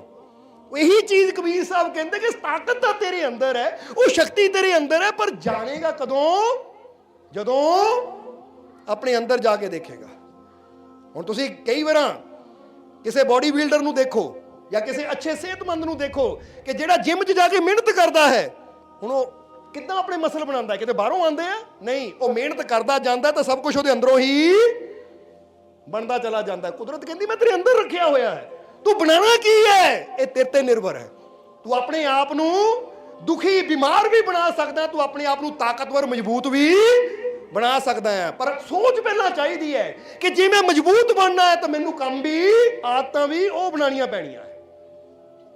ਕਿਉਂਕਿ ਕੁਮਹਾਰ ਜਦੋਂ ਕੋਈ ਚੀਜ਼ ਬਣਾਉਂਦਾ ਹੈ ਨਾ, ਇੱਕ ਬਰਤਨ ਬਣਾਉਂਦਾ ਹੈ ਤਾਂ ਪਹਿਲਾਂ ਉਹ ਬਰਤਨ ਉਹਦੀ ਸੋਚ 'ਚ ਬਣਦਾ ਹੈ। ਜਦੋਂ ਉਹ ਉੱਤੇ ਰੱਖਦਾ ਹੈ ਨਾ ਚਾਕ ਤੇ ਮਿੱਟੀ ਨੂੰ, ਤਾਂ ਉਹ ਸੋਚਦਾ ਮੈਂ ਘੜਾ ਬਣਾਉਣਾ। ਜਦੋਂ ਸੋਚ ਉਹਦੀ ਆਂਦੀ ਘੜਾ ਇਦਾਂ ਦਾ ਬਣਾਉਣਾ ਹੈ, ਇੱਧਰ ਸੋਚਦਾ ਜਾਂਦਾ, ਉੱਧਰ ਹੱਥ ਉਹਦੇ ਉਦਾਂ ਚੱਲਦੇ ਚਲੇ ਜਾਂਦੇ ਕਿ ਘੜਾ ਥੱਲਿਓਂ ਸੁਰਾਹੀ ਬਣਾਉਣੀ ਹੈ ਤਾਂ ਉਹ ਲੰਬੀ ਬਣਾ ਦਿੰਦਾ ਹੈ, ਘੜਾ ਬਣਾਉਣਾ ਤਾਂ ਗੋਲ ਬਣਾ ਦਿੰਦਾ ਹੈ, ਪਿਆਲਾ ਬਣਾਉਣਾ ਤਾਂ ਇਸ ਤਰ੍ਹਾਂ ਬਣਾ ਦਿੰਦਾ ਹੈ। ਯਾਨੀ ਜੋ ਵੀ ਉਹਨਾਂ ਬਣਾਉਣਾ ਇੱਥੇ ਸੋਚਦਾ ਜਾਂਦਾ, ਹੱਥ ਤਾਂ ਚੱਲਦੇ ਚਲੇ ਜਾਂਦੇ। ਬਸ ਇਹੀ ਚੀਜ਼ ਤੁਸੀਂ ਸਮਝਣੀ ਹੈ ਕਿ ਮੈਂ ਵੀ ਜੀਵਨ ਉਦਾਂ ਦਾ ਹੀ ਮੇਰਾ ਬਣ ਜਾਣਾ ਜਿੱਦਾਂ ਦੀ ਸੋਚ ਮੈਂ ਆਪਣੇ ਅੰਦਰ ਰੱਖਣੀ ਹੈ। ਸਮਝਦੇ ਹੋ ਕਿ ਨਹੀਂ? ਇਸ ਲਈ ਸਭ ਤੋਂ ਪਹਿਲਾਂ ਜਿੱਦਾਂ ਦੱਸਿਆ ਕਿ ਇਹ ਸੋਚ ਨੂੰ ਅੱਜ ਤੋਂ ਆਪਣੇ ਅੰਦਰ ਲਿਆਓ ਕਿ ਮੇਰੇ ਅੰਦਰ ਕੋਈ ਵੀ ਬੁਰੀ ਆਦਤ ਹੈ ਨਾ, ਤਾਂ ਮੇਰੇ ਅੰਦਰ ਇਹ ਸ਼ਕਤੀ ਹੈ ਆਪਣੀ ਹਰ ਬੁਰੀ ਆਦਤ ਨੂੰ ਖਤਮ ਕਰਨ ਦੀ। ਸਮਝਦੇ ਹੋ ਕਿ ਨਹੀਂ? ਕਿਉਂਕਿ ਕਿਸੇ ਵੀ ਆਦਤ ਨੂੰ ਕਦੀ ਇਹ ਨਾ ਕਹੋ ਮੈਂ ਇਹਨੂੰ ਖਤਮ, ਜੇ ਤੁਹਾਨੂੰ ਕ੍ਰੋਧ ਜ਼ਿਆਦਾ ਆਉਂਦਾ ਇਹ ਨਾ ਕਹੋ ਮੇਰੇ ਤੋਂ ਕ੍ਰੋਧ ਨਹੀਂ ਛੁੱਟਦਾ। ਨਹੀਂ, ਇਹ ਕ੍ਰੋਧ ਆਂਦਾ ਮੈਨੂੰ ਤਾਂ ਮੈਂ ਇਹਨੂੰ ਰੋਕ ਵੀ ਸਕਦਾ ਹਾਂ, ਮੈਂ ਕੋਸ਼ਿਸ਼ ਕਰਨੀ ਹੈ। ਔਰ ਜਿਹੜੀ ਚੀਜ਼ ਨੂੰ ਬੰਦਾ ਕੋਸ਼ਿਸ਼ ਕਰੇ ਕਦੀ ਹੋ ਹੀ ਨਹੀਂ ਸਕਦਾ ਉਹਨੂੰ ਸਫਲਤਾ ਨਾ ਮਿਲੇ। ਬੰਦੇ ਨੇ ਚੰਦ ਤੇ ਜਾਣ ਦੀ ਕੋਸ਼ਿਸ਼ ਕੀਤੀ ਤਾਂ ਪਹੁੰਚਿਆ ਕਿ ਨਹੀਂ? ਮਾਊਂਟ ਐਵਰੈਸਟ ਏਡੀ ਵੱਡੀ ਚੋਟੀ ਤੇ ਚੜ੍ਹਨ ਦੀ ਕੋਸ਼ਿਸ਼ ਕੀਤੀ ਜਿੱਥੇ ਕਿੰਨੀਆਂ ਬਰਫੀਲੀਆਂ ਹਵਾਵਾਂ ਚੱਲਦੀਆਂ ਹੈ, ਕਿੰਨੀ ਬਰਫ਼ ਹੁੰਦੀ ਹੈ, ਪਰ ਸੋਚ ਲਿਆ ਉੱਤੇ ਫਤਿਹ ਕਰਨੀ ਹੈ। ਤਾਂ ਅੱਜ ਬੰਦਿਆਂ ਨੇ ਵੀ ਕੀਤੀ, ਤਾਂ ਕੁਝ ਲੜਕੀਆਂ, ਕੁਝ ਔਰਤਾਂ ਵੀ ਐਸੀਆਂ ਹੈ ਕਿ ਜਿੱਦਾਂ ਦੱਸਿਆ ਅਨੁਰੀਮਾ ਸਹਿਨਾ, ਜਿਹਦੀ ਇੱਕ ਲੱਤ ਵੀ ਨਹੀਂ ਹੈ, ਉਹ ਵੀ ਮਾਊਂਟ ਐਵਰੈਸਟ ਚੜ੍ਹ ਗਈ। ਸੋਚ ਚਾਹੀਦੀ ਹੈ ਕਿ ਮੈਂ ਕਰਨਾ ਹੈ, ਤਾਂ ਫਿਰ ਹਿੰਮਤ ਇੰਨੀ ਮਿਲਦੀ ਹੈ, ਕੁਦਰਤ ਸਾਥ ਦਿੰਦੀ ਹੈ ਕਿ ਬੰਦਾ ਨਾਮੁਮਕਿਨ ਨੂੰ ਮੁਮਕਿਨ ਕਰਕੇ ਦਿਖਾ ਦਿੰਦਾ ਹੈ। ਉਹ ਤੁਸੀਂ ਸਭ ਕੁਝ ਕਰ ਸਕਦੇ ਹੋ। ਜੇ ਅੱਜ ਤੁਹਾਡੇ ਜੀਵਨ 'ਚ ਕੋਈ ਬਿਮਾਰੀ ਹੈ ਨਾ, ਕੋਈ ਦੁੱਖ ਹੈ, ਤਾਂ ਕਦੀ ਨਾ ਕਹੋ ਇਹ ਮੇਰਾ ਦੁੱਖ ਮੇਰੀ ਜਾਨ ਲੈ ਕੇ ਜਾਏਗਾ। ਜੇ ਦੁੱਖ ਬਹੁਤ ਬੜਾ ਹੈ, ਨਹੀਂ, ਮੇਰੇ ਅੰਦਰ ਉਹ ਸ਼ਕਤੀ ਕੰਮ ਕਰਦੀ ਹੈ, ਦੁੱਖ ਉਹਦੇ ਸਾਹਮਣੇ ਕੁਝ ਵੀ ਹੈ ਨਹੀਂ। ਜੇ ਅੱਜ ਮੈਂ ਬਿਮਾਰ ਹਾਂ, ਮੈਨੂੰ ਵਿਸ਼ਵਾਸ ਹੈ ਕੱਲ ਨੂੰ ਮੈਂ ਠੀਕ ਵੀ ਹੋਣਾ ਹੈ। ਇਹ ਵਿਸ਼ਵਾਸ ਤੁਹਾਡੇ ਅੰਦਰ ਉਹ ਸ਼ਕਤੀ ਪੈਦਾ ਕਰਦਾ ਕਿ ਤੁਹਾਡੀਆਂ ਪਰੇਸ਼ਾਨੀਆਂ, ਤਕਲੀਫਾਂ, ਦੁੱਖ ਮਿਟਦੇ ਚਲੇ ਜਾਂਦੇ ਹੈ। ਕਿਉਂਕਿ ਐਵੇਂ ਨਹੀਂ ਪਰਮਾਤਮਾ ਨੂੰ ਕਿਹਾ ਗਿਆ ਕਿ ਸਭ ਕੁਝ ਕਰਨ ਵਾਲੀ ਸ਼ਕਤੀ ਉਹ ਰੱਬ, ਉਹ ਈਸ਼ਵਰ, ਉਹ ਵਾਹਿਗੁਰੂ ਅੱਲਾ ਹੈ, ਪਰ ਲੋੜ ਤਾਂ ਸਾਨੂੰ ਉੱਤੇ ਵਿਸ਼ਵਾਸ ਕਰਨ ਦੀ ਹੈ। ਸਮਝਦੇ ਹੋ ਕਿ ਨਹੀਂ? ਇਸ ਲਈ ਅੱਜ ਤੋਂ ਕੀ ਕਹਿਣਾ, I have the power to end my evils, ਕਿ ਮੇਰੇ ਅੰਦਰ ਤਾਕਤ ਹੈ, ਮੇਰੇ ਅੰਦਰ ਸ਼ਕਤੀ ਹੈ ਆਪਣੀ ਹਰ ਬੁਰਾਈ ਨੂੰ ਖਤਮ ਕਰਨ ਦੀ, ਆਪਣੀ ਹਰ ਬਿਮਾਰੀ ਨੂੰ ਖਤਮ ਕਰਨ ਦੀ ਮੇਰੇ ਅੰਦਰ ਸ਼ਕਤੀ ਹੈ। ਔਰ ਇਹ ਸ਼ਕਤੀ ਮੇਰੀ ਨਹੀਂ ਹੈ, ਇਹ ਸ਼ਕਤੀ ਕਿਹਦੀ ਹੈ? ਜਿਸ ਨੇ ਮੈਨੂੰ ਪੈਦਾ ਕੀਤਾ ਹੈ। ਕਿਉਂਕਿ ਜਿਹੜਾ ਮੈਨੂੰ ਬਣਾ ਸਕਦਾ ਹੈ ਉਹ ਮੈਨੂੰ ਵਿਗੜੇ ਨੂੰ ਠੀਕ ਵੀ ਕਰ ਸਕਦਾ ਹੈ। ਕਰ ਸਕਦਾ ਕਿ ਨਹੀਂ? ਯਕੀਨ ਹੈ ਕਿ ਨਹੀਂ? ਤਾਂ ਫਿਰ ਡਰਨਾ ਕਾਹਦਾ, ਫਿਰ ਚਿੰਤਾ ਕਾਹਦੀ?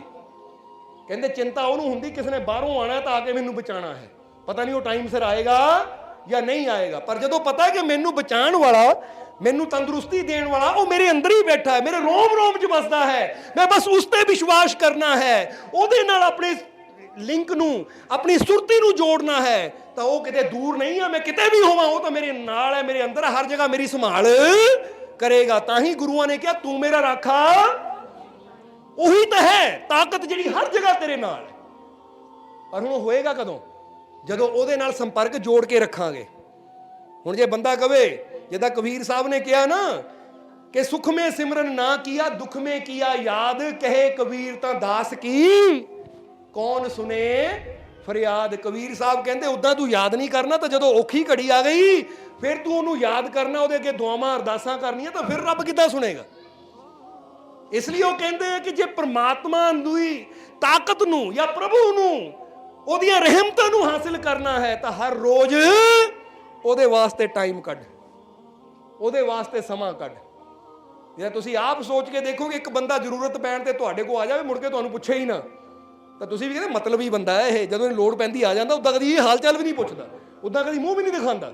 ਇਹੀ ਹੁੰਦਾ ਨਾ ਤੁਹਾਡੇ ਕੋਲ। ਤਾਂ ਇੱਕ ਬੰਦਾ ਹੈ ਜੋ ਹਰ ਹਾਲਤ ਵਿੱਚ ਤੁਹਾਨੂੰ ਹਾਲ ਚਾਲ ਪੁੱਛਦਾ ਰਵੇ, ਤੁਹਾਡੇ ਕੋਲ ਆਂਦਾ ਰਵੇ, ਤੁਸੀਂ ਕਹਿਣਾ ਵੀ ਇਹ ਤਾਂ ਵੀ ਸਾਡਾ ਪਿਆਰਾ, ਇਹਨੂੰ ਕੋਈ ਵੀ ਮੁਸ਼ਕਿਲ ਆਏਗੀ ਤਾਂ ਸਾਥ ਦੇਣਾ ਹੈ, ਕਿਉਂਕਿ ਇਹ ਹਰ ਸੌਖੇ ਔਖੇ ਟਾਈਮ 'ਚ ਸਾਡੇ ਨਾਲ ਰਹਿੰਦਾ ਹੈ। ਇਹੀ ਹਾਲਤ ਜਰਾ ਦੇਖੋ, ਇਦਾਂ ਦਾ ਹੀ ਸਾਨੂੰ ਰਿਸ਼ਤਾ ਪਰਮਾਤਮਾ ਨਾਲ ਬਣਾਉਣਾ ਪੈਣਾ ਹੈ। ਤਾਂ ਹੀ ਗੁਰੂ ਰਹਿਬਰ ਕਹਿੰਦੇ ਸੁਬਾਹ ਉੱਠ ਕੇ ਸਭ ਤੋਂ ਪਹਿਲਾਂ, ਜਿੱਦਾਂ ਦੱਸਿਆ ਬੁੱਲੇ ਸ਼ਾਹ ਨੇ, ਕਿ ਅੰਮ੍ਰਿਤ ਵੇਲੇ ਜੋ ਵੀ ਜਾਗੇ ਭਾਗ ਜਾਗਦੇ ਸੁੱਤੇ, ਕਿ ਜੇ ਸੁੱਤੇ ਭਾਗ ਆਪਣੇ ਜਗਾਣੇ ਹੈ ਤਾਂ ਪਹਿਲਾਂ ਅੰਮ੍ਰਿਤ ਵੇਲੇ ਜਾਗਣ ਦੀ ਆਦਤ ਬਣਾਓ। ਇਸ ਲਈ ਅੱਜ ਤੋਂ ਆਦਤ ਬਣਾਓ ਥੋੜੀ ਜਿਹੀ ਇਹ, ਕਿਉਂਕਿ ਜਿੱਦਾਂ ਦੱਸਿਆ ਨਾ, ਸਤਸੰਗ ਦਾ ਮਤਲਬ ਇਹੀ ਹੁੰਦਾ, ਕੋਈ ਚੰਗੀਆਂ ਆਦਤਾਂ ਜੋ ਸਾਡੇ 'ਚ ਹੈ ਤਾਂ ਅੱਛੀ ਗੱਲ ਹੈ, ਜੇ ਨਹੀਂ ਹੈ ਤਾਂ ਅਸੀਂ ਉਹਨਾਂ ਆਦਤਾਂ ਨੂੰ ਆਪਣੇ ਜੀਵਨ 'ਚ ਲਿਆਉਣ ਦੀ ਕੋਸ਼ਿਸ਼ ਕਰੀਏ, ਉਹਨਾਂ ਆਦਤਾਂ ਨੂੰ ਅਪਣਾਉਣ ਦੀ ਕੋਸ਼ਿਸ਼ ਕਰੀਏ। ਉਹਦੇ ਨਾਲ ਫਿਰ ਸਾਡੇ ਜੀਵਨ 'ਚ ਬਦਲਾਵ ਆਉਂਦਾ ਹੈ, ਕਿਉਂਕਿ ਬਦਲਾਵ ਸਿਰਫ ਸੁਣਨ ਨਾਲ ਨਹੀਂ ਆਉਂਦਾ, ਬਦਲਾਵ ਅਮਲ ਕਰਨ ਨਾਲ ਆਉਂਦਾ ਹੈ। ਇਹ ਗੱਲ ਯਾਦ ਰੱਖੋ। ਸਾਡੇ ਘਰ 'ਚ ਨਾ ਇੱਕ ਕਿਤਾਬ ਪਈ ਹੋਵੇ, ਉਹ 'ਚ ਦੁਨੀਆ ਭਰ ਦੀਆਂ ਗਿਆਨ ਦੀਆਂ ਗੱਲਾਂ ਵੀ ਹੋਣ, ਤਾਂ ਵੀ ਉਹ ਕਿਤਾਬ ਸਾਡਾ ਭਲਾ ਨਹੀਂ ਕਰ ਸਕਦੀ ਜਦ ਤੱਕ ਅਸੀਂ ਉੱਤੇ ਅਮਲ ਨਹੀਂ ਕਰਾਂਗੇ।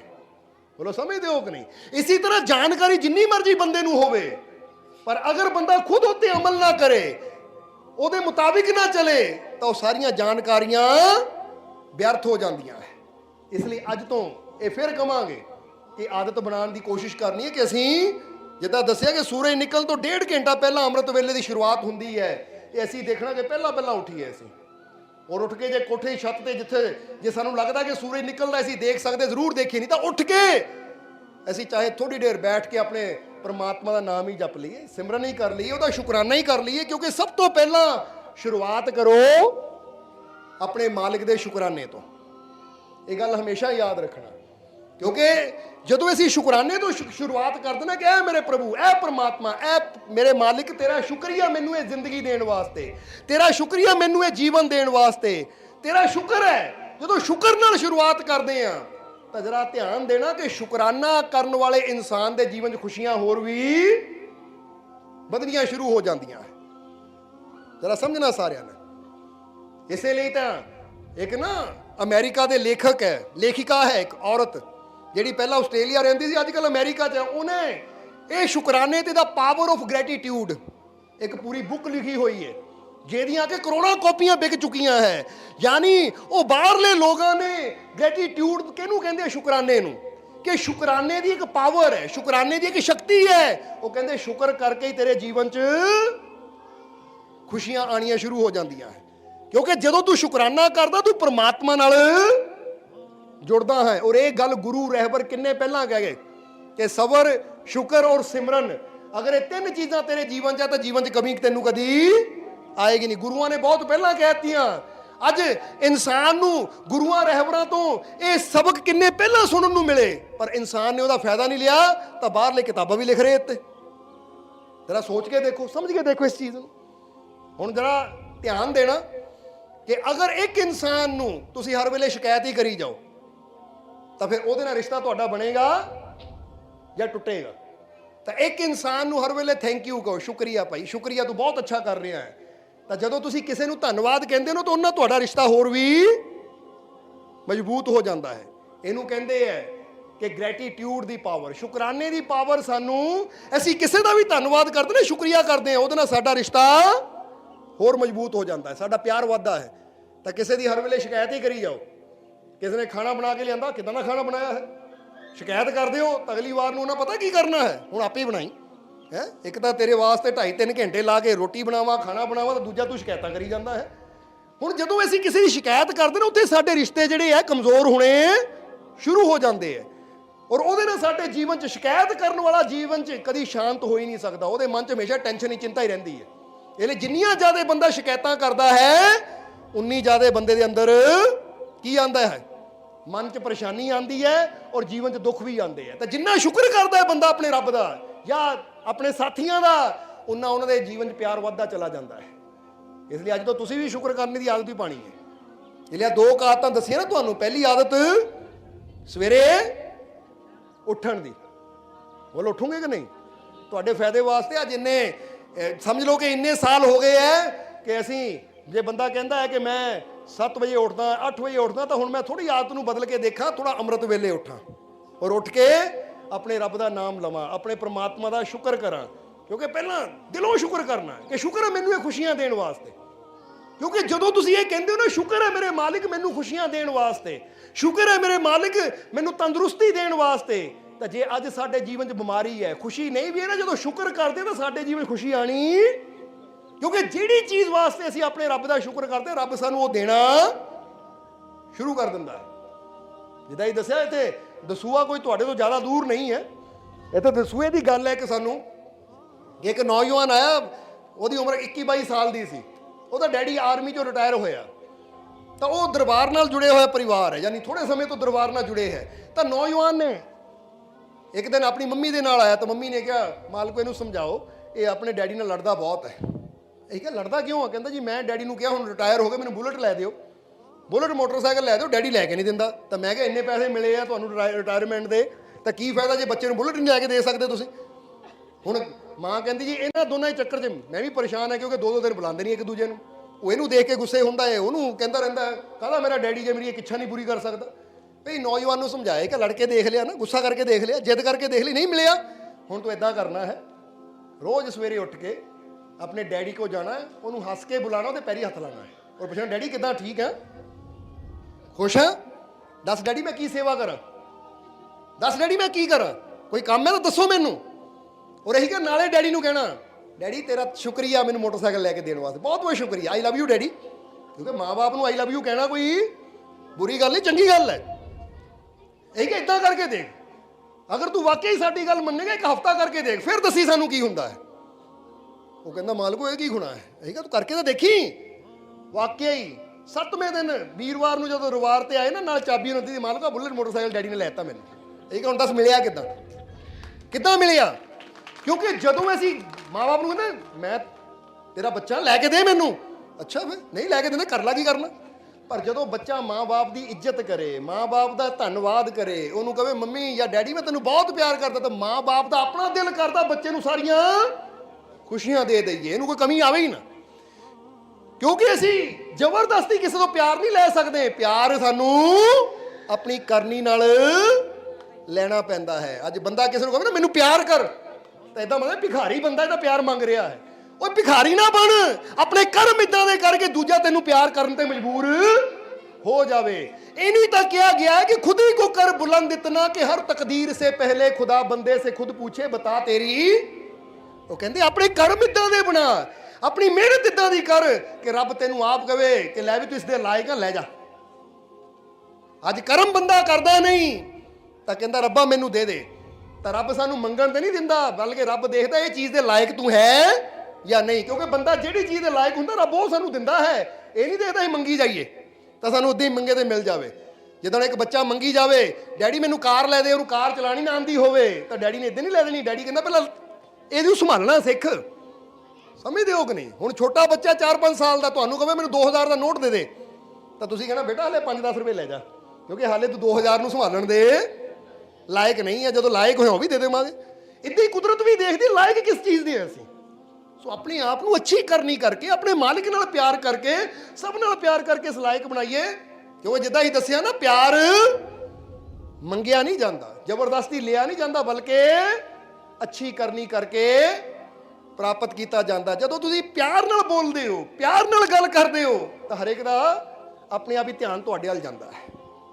ਸੋ ਸਮਝਾਉਣ ਨੂੰ ਤਾਂ ਬਹੁਤ ਕੁਛ ਹੈ, ਪਰ ਹੁਣ ਟਾਈਮ ਕਾਫੀ ਹੋ ਗਿਆ, ਅਸੀਂ ਦੇਖ ਰਹੇ ਤੁਹਾਨੂੰ ਭੁੱਖ ਵੀ ਲੱਗ ਗਈ ਹੋਣੀ ਹੈ, ਲੰਗਰ ਵੀ ਛਕਣਾ ਹੈ ਤੁਸੀਂ, ਇਸ ਲਈ ਸਤਸੰਗ ਨੂੰ ਥੋੜਾ ਆਖਰਲੇ ਵਜਨ ਨਾਲ ਲੈ ਕੇ ਚੱਲੀਏ ਅਸੀਂ, ਕਿਉਂਕਿ ਸਮਝਦਾਰ ਵਾਸਤੇ ਦਾ ਇਸ਼ਾਰਾ ਹੀ ਬਹੁਤ ਹੁੰਦਾ ਹੈ। ਇਸ ਲਈ ਤੁਸੀਂ ਵੀ ਇਹ ਸਮਝਣਾ ਹੈ ਕਿ ਇੱਥੇ ਫਿਰ ਕਬੀਰ ਸਾਹਿਬ ਦੀ ਬਾਣੀ ਤੇ ਆਵਾਂਗੇ ਕਿ ਸਤਸੰਗ ਪਾਇਆ ਸੁਖ ਉਪਜਾ ਦਿਲ ਦਰਿਆ ਭਰਪੂਰ, ਸਤ ਸੰਗਤ ਮੇ ਹਰੀ ਬਸੇ ਮੂਰਖ ਖੋਜੇ ਦੂਰ। ਸੋ ਕਬੀਰ ਸਾਹਿਬ ਕਹਿੰਦੇ ਕਿ ਸੁਖ ਤੇਰੇ ਅੰਦਰ ਹੀ ਹੈ, ਇਹ ਸੁਖ ਉਦਾਂ ਹੀ ਉਪਜਦਾ ਹੈ ਜਿੱਦਾਂ ਜ਼ਮੀਨ ਚੋਂ ਫਸਲ ਉਪਜਦੀ ਹੈ। ਪਰ ਜ਼ਮੀਨ ਚੋਂ ਫਸਲ ਉਪਜਣ ਵਾਸਤੇ ਉਹ 'ਚ ਬੀਜ ਵੀ ਉਦਾਂ ਦਾ ਪਾਣਾ ਪੈਂਦਾ ਹੈ। ਤਾਂ ਜੇ ਤੂੰ ਚਾਹੁੰਦਾ ਕਿ ਤੇਰੇ ਜੀਵਨ ਚੋਂ ਖੁਸ਼ੀਆਂ ਦੀ ਫਸਲ ਉਪਜੇ, ਤਾਂ ਪਹਿਲਾਂ ਇਹ ਦੇਖ ਮੇਰੇ ਅੰਦਰ ਵਿਚਾਰਾਂ ਦੇ ਬੀਜ ਕਿੱਦਾਂ ਦੇ ਜਾ ਰਹੇ, ਕਿਉਂਕਿ ਵਿਚਾਰ ਵੀ ਇੱਕ ਬੀਜ ਦਾ ਕੰਮ ਕਰਦੇ ਆ। ਇਹ ਗੱਲ ਹਮੇਸ਼ਾ ਯਾਦ ਰੱਖਣਾ। ਜਿੱਦਾਂ ਹੀ ਦੱਸੀਦਾ ਕਿ ਜਿੱਦਾਂ ਦੇ ਇਨਸਾਨ ਦੇ ਵਿਚਾਰ ਇਨਸਾਨ ਦੇ ਅੰਦਰ ਜਾਂਦੇ, ਉਦਾਂ ਦਾ ਇਨਸਾਨ ਦਾ ਜੀਵਨ ਬਣਦਾ ਚਲਾ ਜਾਂਦਾ ਹੈ। ਇਸ ਲਈ ਜੇ ਅਸੀਂ ਚਾਹੁੰਦੇ ਮੇਰੇ ਜੀਵਨ 'ਚ ਸੁੱਖ ਉਪਜੇ, ਤਾਂ ਸਾਡੇ ਅੰਦਰ ਵਿਚਾਰ ਅੱਛੇ ਜਾਣੇ ਚਾਹੀਦੇ ਹੈ। ਇਸ ਲਈ ਤਾਂ ਹੀ ਕਿਹਾ ਜਾਂਦਾ ਅੱਛਾ ਦੇਖੋ, ਅੱਛਾ ਸੁਣੋ ਔਰ ਅੱਛਾ ਬੋਲੋ। ਕਿਉਂਕਿ ਅੱਛਾ ਬੋਲਾਂਗੇ, ਅੱਛਾ ਸੁਣਾਂਗੇ, ਅੱਛਾ ਦੇਖਾਂਗੇ, ਜੀਵਨ 'ਚ ਜਦੋਂ ਅੱਛਾਈ ਜਾਏਗੀ ਤਾਂ ਜੀਵਨ 'ਚ ਫਿਰ ਪ੍ਰਗਟ ਕੀ ਹੋਏਗਾ? ਫਿਰ ਜੀਵਨ ਅੱਛਾ ਬਣਦਾ ਚਲਾ ਜਾਏਗਾ। ਔਰ ਜਦੋਂ ਅਸੀਂ ਅੱਛਾ ਬੋਲਣ ਦੀ ਗੱਲ ਕਰਦੇ ਹਾਂ ਨਾ, ਤਾਂ ਦੂਜੇ ਨਾਲ ਵੀ ਅੱਛਾ ਬੋਲਣਾ ਹੈ, ਤਾਂ ਆਪਣੇ ਆਪ ਨਾਲ ਵੀ ਅੱਛਾ ਬੋਲਣਾ ਹੈ। ਕਿਉਂਕਿ ਜ਼ਿਆਦਾਤਰ ਬੰਦਾ ਇਹ ਗੱਲ ਯਾਦ ਰੱਖਣਾ ਕਿ 24 ਘੰਟਿਆਂ 'ਚ ਬੰਦਾ ਨਾ ਦੂਜਿਆਂ ਨਾਲ 40% ਤਾਂ ਆਪਣੇ ਆਪ ਨਾਲ 60 ਜਾਂ 70% ਗੱਲਾਂ ਕਰਦਾ ਹੈ। ਕਿਉਂਕਿ ਹਰ ਵੇਲੇ ਤੁਹਾਡੇ ਅੰਦਰ ਆਪਣੇ ਆਪ ਨੂੰ ਲੈ ਕੇ ਗੱਲਾਂ ਚੱਲਦੀਆਂ ਰਹਿੰਦੀਆਂ ਹੈ। ਤੁਸੀਂ ਨਹਾਉਂਦੇ ਹੋ ਤਾਂ ਵੀ ਅੰਦਰ ਵਿਚਾਰ ਚੱਲ ਰਹੇ ਹੈ। ਔਰ ਵਿਚਾਰ ਪਤਾ ਕਿੱਦਾਂ ਦੇ ਹੁੰਦੇ? ਜ਼ਿਆਦਾਤਰ ਸੋਚ ਕੇ ਦੇਖਿਓ, ਜ਼ਿਆਦਾਤਰ ਬੰਦੇ ਦੇ ਅੰਦਰ ਨੈਗੇਟਿਵ ਵਿਚਾਰ ਹੀ ਚੱਲਦੇ ਰਹਿੰਦੇ ਆ। ਆਹ ਨਾ ਹੋ ਜਾਵੇ, ਇਦਾਂ ਨਾ ਹੋ ਜਾਵੇ, ਆਹ ਮਾੜਾ ਨਾ ਹੋ ਜਾਵੇ, ਉਹਨਾਂ ਇਦਾਂ ਨਹੀਂ ਕੀਤੀ, ਉਹਨਾਂ ਤੇਰੇ ਨਾਲ ਇਦਾਂ ਨਹੀਂ ਕੀਤੀ। ਯਾਨੀ ਬੁਰੇ ਵਿਚਾਰ ਕਰ ਕਰਕੇ ਬੰਦਾ ਆਪ ਹੀ ਦੁਖੀ ਹੁੰਦਾ ਰਹਿੰਦਾ ਹੈ। ਬੋਲੋ ਹੁੰਦਾ ਹੈ ਕਿ ਨਹੀਂ? ਹੁਣ ਫਰਜ਼ ਕਰੋ ਤੁਸੀਂ ਬੈਠੇ ਹੋ, ਕੋਈ ਆਇਆ ਤੁਹਾਨੂੰ ਬੁਰਾ ਬੋਲ ਕੇ ਚਲਾ ਗਿਆ। ਹੁਣ ਉਹ ਤਾਂ ਬੁਰਾ ਬੋਲ ਕੇ ਇੱਕ ਅੱਧੇ ਮਿੰਟ ਸਕਿੰਟ ਵਿੱਚ ਚਲਾ ਗਿਆ, ਪਰ ਹੁਣ ਤੁਸੀਂ ਉਹਦੀ ਗੱਲ ਨੂੰ ਯਾਦ ਕਰ ਕਰਕੇ ਦੁਖੀ ਹੁੰਦੇ ਰਹਿੰਦੇ ਹੋ। ਇਹਦਾ ਮਤਲਬ ਉਹ ਤਾਂ ਬੁਰਾ ਬੋਲ ਕੇ ਚਲਾ ਗਿਆ, ਪਰ ਤੂੰ ਹੁਣ ਬਾਰ-ਬਾਰ ਉਹ ਗੱਲ ਨੂੰ ਅੰਦਰ ਬੋਲ ਕੇ ਆਪਣੇ ਆਪ ਨੂੰ ਅੱਜ ਵੀ ਦੁਖੀ ਕਰ ਰਿਹਾ ਹੈ। ਇਹਦੇ ਨਾਲ ਤੈਨੂੰ ਕੀ ਚਾਹੀਦਾ ਸੀ? ਉਹ ਚਲਾ ਗਿਆ, ਉਹ ਕੋਈ ਗੱਲ ਨਹੀਂ, ਉਹ ਭਾਈ ਉਹਦੀ ਗੱਲ ਦਾ ਮੈਂ ਦੁੱਖ ਕਿਉਂ ਮਨਾਵਾਂ? ਕਿਉਂਕਿ ਹੀਰੇ ਦੀ ਪਰਖ ਤਾਂ ਜੋੜੀ ਨੂੰ ਹੁੰਦੀ ਹੈ। ਔਰ ਮੈਨੂੰ ਜੇ ਮੇਰੇ ਮਾਲਿਕ ਨੇ ਬਣਾਇਆ ਹੈ ਤਾਂ ਮੈਂ ਮਾੜਾ ਨਹੀਂ ਆ। ਇਸ ਕਰਕੇ ਆਪਣੇ ਆਪ ਨੂੰ ਮਾੜਾ ਨਹੀਂ ਸਮਝਣਾ ਕਿ ਕੋਈ ਬੁਰਾ ਬੋਲੇ ਤਾਂ ਕਿਸੇ ਦੇ ਬੁਰਾ ਬੋਲਣ ਨਾਲ ਤੁਸੀਂ ਬੁਰੇ ਨਹੀਂ ਹੋ ਜਾਂਦੇ। ਤੁਹਾਡੀ ਕਰਨੀ ਅੱਛੀ ਹੋਏਗੀ ਤਾਂ ਫਿਰ ਦੁਨੀਆ ਕੀ ਕਹਿੰਦੀ ਹੈ ਉਹਦੇ ਨਾਲ ਬੰਦੇ ਨੂੰ ਕੋਈ ਫਰਕ ਨਹੀਂ ਪੈਂਦਾ। ਇਹ ਗੱਲ ਹਮੇਸ਼ਾ ਹੀ ਯਾਦ ਰੱਖੋ। ਇਸ ਲਈ ਅਗਰ ਕੋਈ ਕੁਝ ਕਹਿੰਦਾ ਹੈ ਤਾਂ ਫਿਰ ਆਪਣੇ ਮਨ ਦੇ ਵਿੱਚ ਇਹਨੂੰ ਕਹਿੰਦੇ ਅੱਛਾ ਵਿਚਾਰ ਕਰਨਾ ਕਿ ਭਾਈ ਠੀਕ ਹੈ, ਇਹ ਉਹਦੀ ਮਰਜ਼ੀ ਹੈ, ਉਹ ਬੋਲ ਕੇ ਚਲਾ ਗਿਆ, ਮੈਂ ਪਰੇਸ਼ਾਨ ਕਿਉਂ ਹੋਵਾਂ, ਮੈਂ ਕਿਉਂ ਦੁਖੀ ਹੋਵਾਂ? ਮੇਰੀ ਜ਼ਿੰਦਗੀ ਹੈ ਔਰ ਇਹ ਜ਼ਿੰਦਗੀ ਦਾ ਫੈਸਲਾ ਮੈਂ ਕਰਨਾ ਕਿ ਮੈਂ ਖੁਸ਼ੀ ਨਾਲ ਜੀਣਾ ਹੈ। ਹੁਣ ਜੇ ਮੈਂ ਇਹੀ ਸੋਚੀ ਜਾਵਾਂ ਕਿ ਦੂਜਾ ਮੈਨੂੰ ਖੁਸ਼ੀ ਦੇਵੇ ਤਾਂ ਫਿਰ ਤਾਂ ਮੈਂ ਦੂਜਿਆਂ ਦਾ ਮੁਹਤਾਜ ਹੋ ਗਿਆ ਕਿ ਦੂਜਾ ਖੁਸ਼ੀ ਦੇਵੇ ਤਾਂ ਮੈਂ ਖੁਸ਼, ਅਗਰ ਦੂਜਾ ਦੇਵੇ ਹੀ ਨਾ ਤਾਂ ਫਿਰ ਮੈਂ ਤਾਂ ਮਤਲਬ ਸਾਰੀ ਜ਼ਿੰਦਗੀ ਦੁਖੀ ਰਹੂੰਗਾ। ਨਹੀਂ, ਇਹ ਜ਼ਿੰਦਗੀ ਮੇਰੀ ਹੈ ਤਾਂ ਫੈਸਲਾ ਮੈਂ ਕਰਨਾ ਹੈ ਕਿ ਦੂਜਾ ਅੱਛਾ ਬੋਲੇ ਬੁਰਾ ਬੋਲੇ, ਮੈਂ ਖੁਸ਼ ਰਹਿਣਾ ਹੈ। ਇਹ ਕਰ ਸਕਦੇ ਹੋ ਕਿ ਨਹੀਂ? ਇਹਨੂੰ ਇੱਦਾਂ ਹੀ ਸਮਝ ਲਓ ਜਿੱਦਾਂ ਤੁਸੀਂ ਫੈਸਲਾ ਕਰ ਲਓ ਮੁੱਠੀ ਬੰਦ ਰੱਖਣੀ ਹੈ। ਹੁਣ ਕੋਈ ਕੋਸ਼ਿਸ਼ ਕਰੇ ਖੋਲਣ ਦੀ ਤਾਂ ਲਾਲਾ ਜ਼ੋਰ ਭਾਈ, ਪਰ ਮੈਂ ਤਾਂ ਇਹਨੂੰ ਬੰਦ ਹੀ ਰੱਖਣਾ ਹੈ। ਹਾਂ ਕੋਈ ਤਾਕਤਵਰ ਹੋਏਗਾ ਤਾਂ ਮਾੜੀ ਮੋਟੀ ਖੋਲ ਵੀ ਦੇਗਾ, ਪਰ ਅਸੀਂ ਤਾਂ ਫੈਸਲਾ ਕਰ ਲੈਣਾ ਬੰਦ ਰੱਖਣ ਦਾ। ਇਸੇ ਤਰ੍ਹਾਂ ਇਹ ਸੋਚੋ ਮੈਂ ਖੁਸ਼ ਰਹਿਣਾ ਹੈ।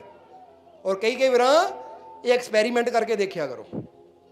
ਪਤਾ ਘਰ ਦੇ ਵਿੱਚ ਫੈਸਲਾ ਕਰ ਲਓ ਕਿ ਮੈਂ ਖੁਸ਼ ਰਹਿਣਾ ਹੈ ਤਾਂ ਦੂਜੇ ਨੂੰ ਕਹੋ ਚੱਲ ਤੂੰ ਕੁਝ ਬੋਲ, ਕੁਝ ਬੁਰਾ ਬੋਲ ਮੇਰੇ ਬਾਰੇ। ਹੁਣ ਅਗਰ ਉਹ ਬੁਰਾ ਬੋਲਦਾ ਦੇਖੋ ਅੰਦਰ ਮੈਂ ਫੈਸਲਾ ਕੀਤਾ ਖੁਸ਼ ਰਹਿਣ ਦਾ, ਬੋਲੀ ਜਾਵੇ ਕਿਉਂਕਿ ਮੈਂ ਫੈਸਲਾ ਕੀਤਾ ਖੁਸ਼ ਰਹਿਣ ਦਾ। ਤਾਂ ਤੁਸੀਂ ਦੇਖੋਗੇ ਫਿਰ ਉਹਦੇ ਬੁਰੇ ਬੋਲਣ ਦਾ ਤੁਹਾਨੂੰ ਕੋਈ ਅਸਰ ਨਹੀਂ ਹੋਏਗਾ, ਕਿਉਂਕਿ ਤੁਸੀਂ ਕਹਿੰਦੇ ਮੈਂ ਫੈਸਲਾ ਕੀਤਾ ਖੁਸ਼ ਨਾ, ਬੋਲ ਤੂੰ ਭਾਈ ਮੈਂ ਖੁਸ਼ ਰਹਿਣਾ ਹੈ। ਜ਼ਰਾ ਸਮਝਣਾ, ਇਹ ਦੱਸਣਾ ਕੀ ਚਾਹੁੰਦੇ ਜੀਵਨ ਦੀ ਇੱਕ ਟ੍ਰਿਕ ਹੈ ਕਿ ਤੁਸੀਂ ਆਪਣੇ ਅੰਦਰ ਇੱਕ ਫੈਸਲਾ ਕਰੋ ਕਿ ਅੱਜ ਪੂਰਾ ਦਿਨ ਹੈ, ਜਾਂ ਸਮਝ ਲਓ ਕਿ ਘੜੀ ਦੇ ਉੱਤੇ ਅਲਾਰਮ ਲਾ ਲਓ ਜਾਂ ਮੋਬਾਈਲ ਤੇ ਅਲਾਰਮ ਲਾ ਲਓ ਕਿ ਆਹ 1 ਘੰਟਾ ਨਾ ਮੈਂ ਖੁਸ਼ ਰਹਿਣਾ ਹੈ, ਸ਼ਾਂਤ ਰਹਿਣਾ, ਚਾਹੇ ਕੋਈ ਕੁਝ ਵੀ ਬੋਲਦਾ ਬੋਲੀ ਜਾਵੇ, ਮੈਂ ਦੁਖੀ ਨਹੀਂ ਹੋਣਾ, ਮੈਂ ਕ੍ਰੋਧ ਨਹੀਂ ਕਰਨਾ ਜਦੋਂ ਤੱਕ ਅਲਾਰਮ ਨਹੀਂ ਵੱਜਦਾ। ਫਿਰ ਤੁਸੀਂ ਦੇਖੋਗੇ ਵਾਕਈ ਅਗਰ ਕੋਈ ਬੁਰਾ ਬੋਲੇਗਾ ਵੀ ਤਾਂ ਤੁਹਾਨੂੰ ਯਾਦ ਹੈ ਨਾ ਅਲਾਰਮ ਚੱਲ ਰਿਹਾ ਹੈ, ਹਾਲੇ 1 ਘੰਟਾ ਨਹੀਂ ਹੋਇਆ। ਜਿੱਦਾਂ ਬੰਦਾ ਹੈ ਨਾ ਵਰਤ ਰੱਖਦਾ ਹੈ, ਵਰਤ ਰੱਖਦੇ ਹੋ ਕਿ ਨਹੀਂ? ਕਦੀ ਬੰਦਾ ਦੇਖਿਆ ਕਿ ਕਰਵਾ ਚੌਥ ਦਾ ਵਰਤ ਰੱਖਦਾ, ਕੋਈ ਰੱਖਦਾ ਹੈ, ਉਹ ਕਾਹਦਾ ਵਰਤ ਰੱਖਦਾ ਕਿ ਮੈਂ ਰੋਟੀ ਨਹੀਂ ਖਾਣੀ ਇੰਨੇ ਘੰਟੇ, ਮੈਂ ਪਾਣੀ ਨਹੀਂ ਪੀਣਾ ਇੰਨੇ ਘੰਟੇ, ਹੁੰਦਾ ਕਿ ਨਹੀਂ? ਔਰ ਫਿਰ ਜੇ ਉਹਨੂੰ ਦੁਪਹਿਰ ਨੂੰ ਕੋਈ ਕਵੇ ਲੈ ਭਾਈ ਰੋਟੀ ਖਾ ਲੈ, ਚਾਹ ਪੀ ਲੈ, ਨਹੀਂ ਭਾਈ ਮੇਰਾ ਵਰਤ ਹੈ, ਮੈਂ ਤਾਂ ਸ਼ਾਮ ਨੂੰ 6 ਵਜੇ ਖੋਲ੍ਹਣਾ ਹੈ ਜਾਂ ਸ਼ਾਮ ਨੂੰ 7 ਵਜੇ ਖੋਲ੍ਹਣਾ ਹੈ। ਹੁਣ ਜੇ ਅਸੀਂ ਰੋਟੀ ਪਾਣੀ ਦਾ ਵਰਤ ਰੱਖ ਸਕਦੇ ਹਾਂ ਤਾਂ ਕੀ ਅਸੀਂ ਕ੍ਰੋਧ ਦਾ ਵਰਤ ਨਹੀਂ ਰੱਖ ਸਕਦੇ ਕਿ ਅੱਜ ਮੈਂ ਇੰਨੇ ਘੰਟੇ? ਔਰ ਇੱਕ ਗੱਲ ਕਹਾਂਗੇ, ਆ ਰੋਟੀ ਪਾਣੀ ਦਾ ਵਰਤ ਰੱਖੋ, ਇਹਦਾ ਤਾਂ ਕੋਈ ਫਰਕ ਪੈਂਦਾ ਜਾਂ ਨਹੀਂ ਪੈਂਦਾ, ਪਰ ਜੇ ਆਪਾਂ ਕ੍ਰੋਧ ਦਾ ਵਰਤ ਰੱਖ ਲਵਾਂਗੇ ਨਾ, ਜੇ ਆਪਾਂ ਖੁਸ਼ ਰਹਿਣ ਦਾ ਵਰਤ ਰੱਖ ਲਵਾਂਗੇ ਤਾਂ ਫਿਰ ਫਰਕ ਸਾਡੇ ਜੀਵਨ 'ਚ ਜ਼ਰੂਰ ਪਏਗਾ। ਇਹ ਗੱਲ ਯਾਦ ਰੱਖ ਕੇ ਦੇਖਣਾ, ਅੱਜ ਕਰਕੇ ਦੇਖਣਾ ਥੋੜਾ ਜਿਹਾ ਐਕਸਪੈਰੀਮੈਂਟ, ਕਿਉਂਕਿ ਘਰ ਦੇ ਵਿੱਚ ਜੇ ਸ਼ਾਂਤੀ ਚਾਹੀਦੀ ਤਾਂ ਰੱਖੋ, ਆ 1 ਘੰਟਾ ਸ਼ਾਂਤੀ ਦਾ ਵਰਤ ਹੈ। ਬੋਲੋ ਸਮਝਦੇ ਹੋ ਕਿ ਨਹੀਂ? ਤਾਂ ਤੁਸੀਂ ਆਪ ਦੇਖੋਗੇ ਜਦੋਂ 1 ਘੰਟਾ ਹੋ ਗਿਆ ਤਾਂ ਫਿਰ ਅਗਲੀ ਵਾਰ ਨੂੰ ਸੋਚੋ ਅੱਜ 1 ਘੰਟਾ, ਕੱਲ੍ਹ ਨੂੰ 2 ਘੰਟੇ ਵਾਸਤੇ ਰੱਖਣਾ ਹੈ।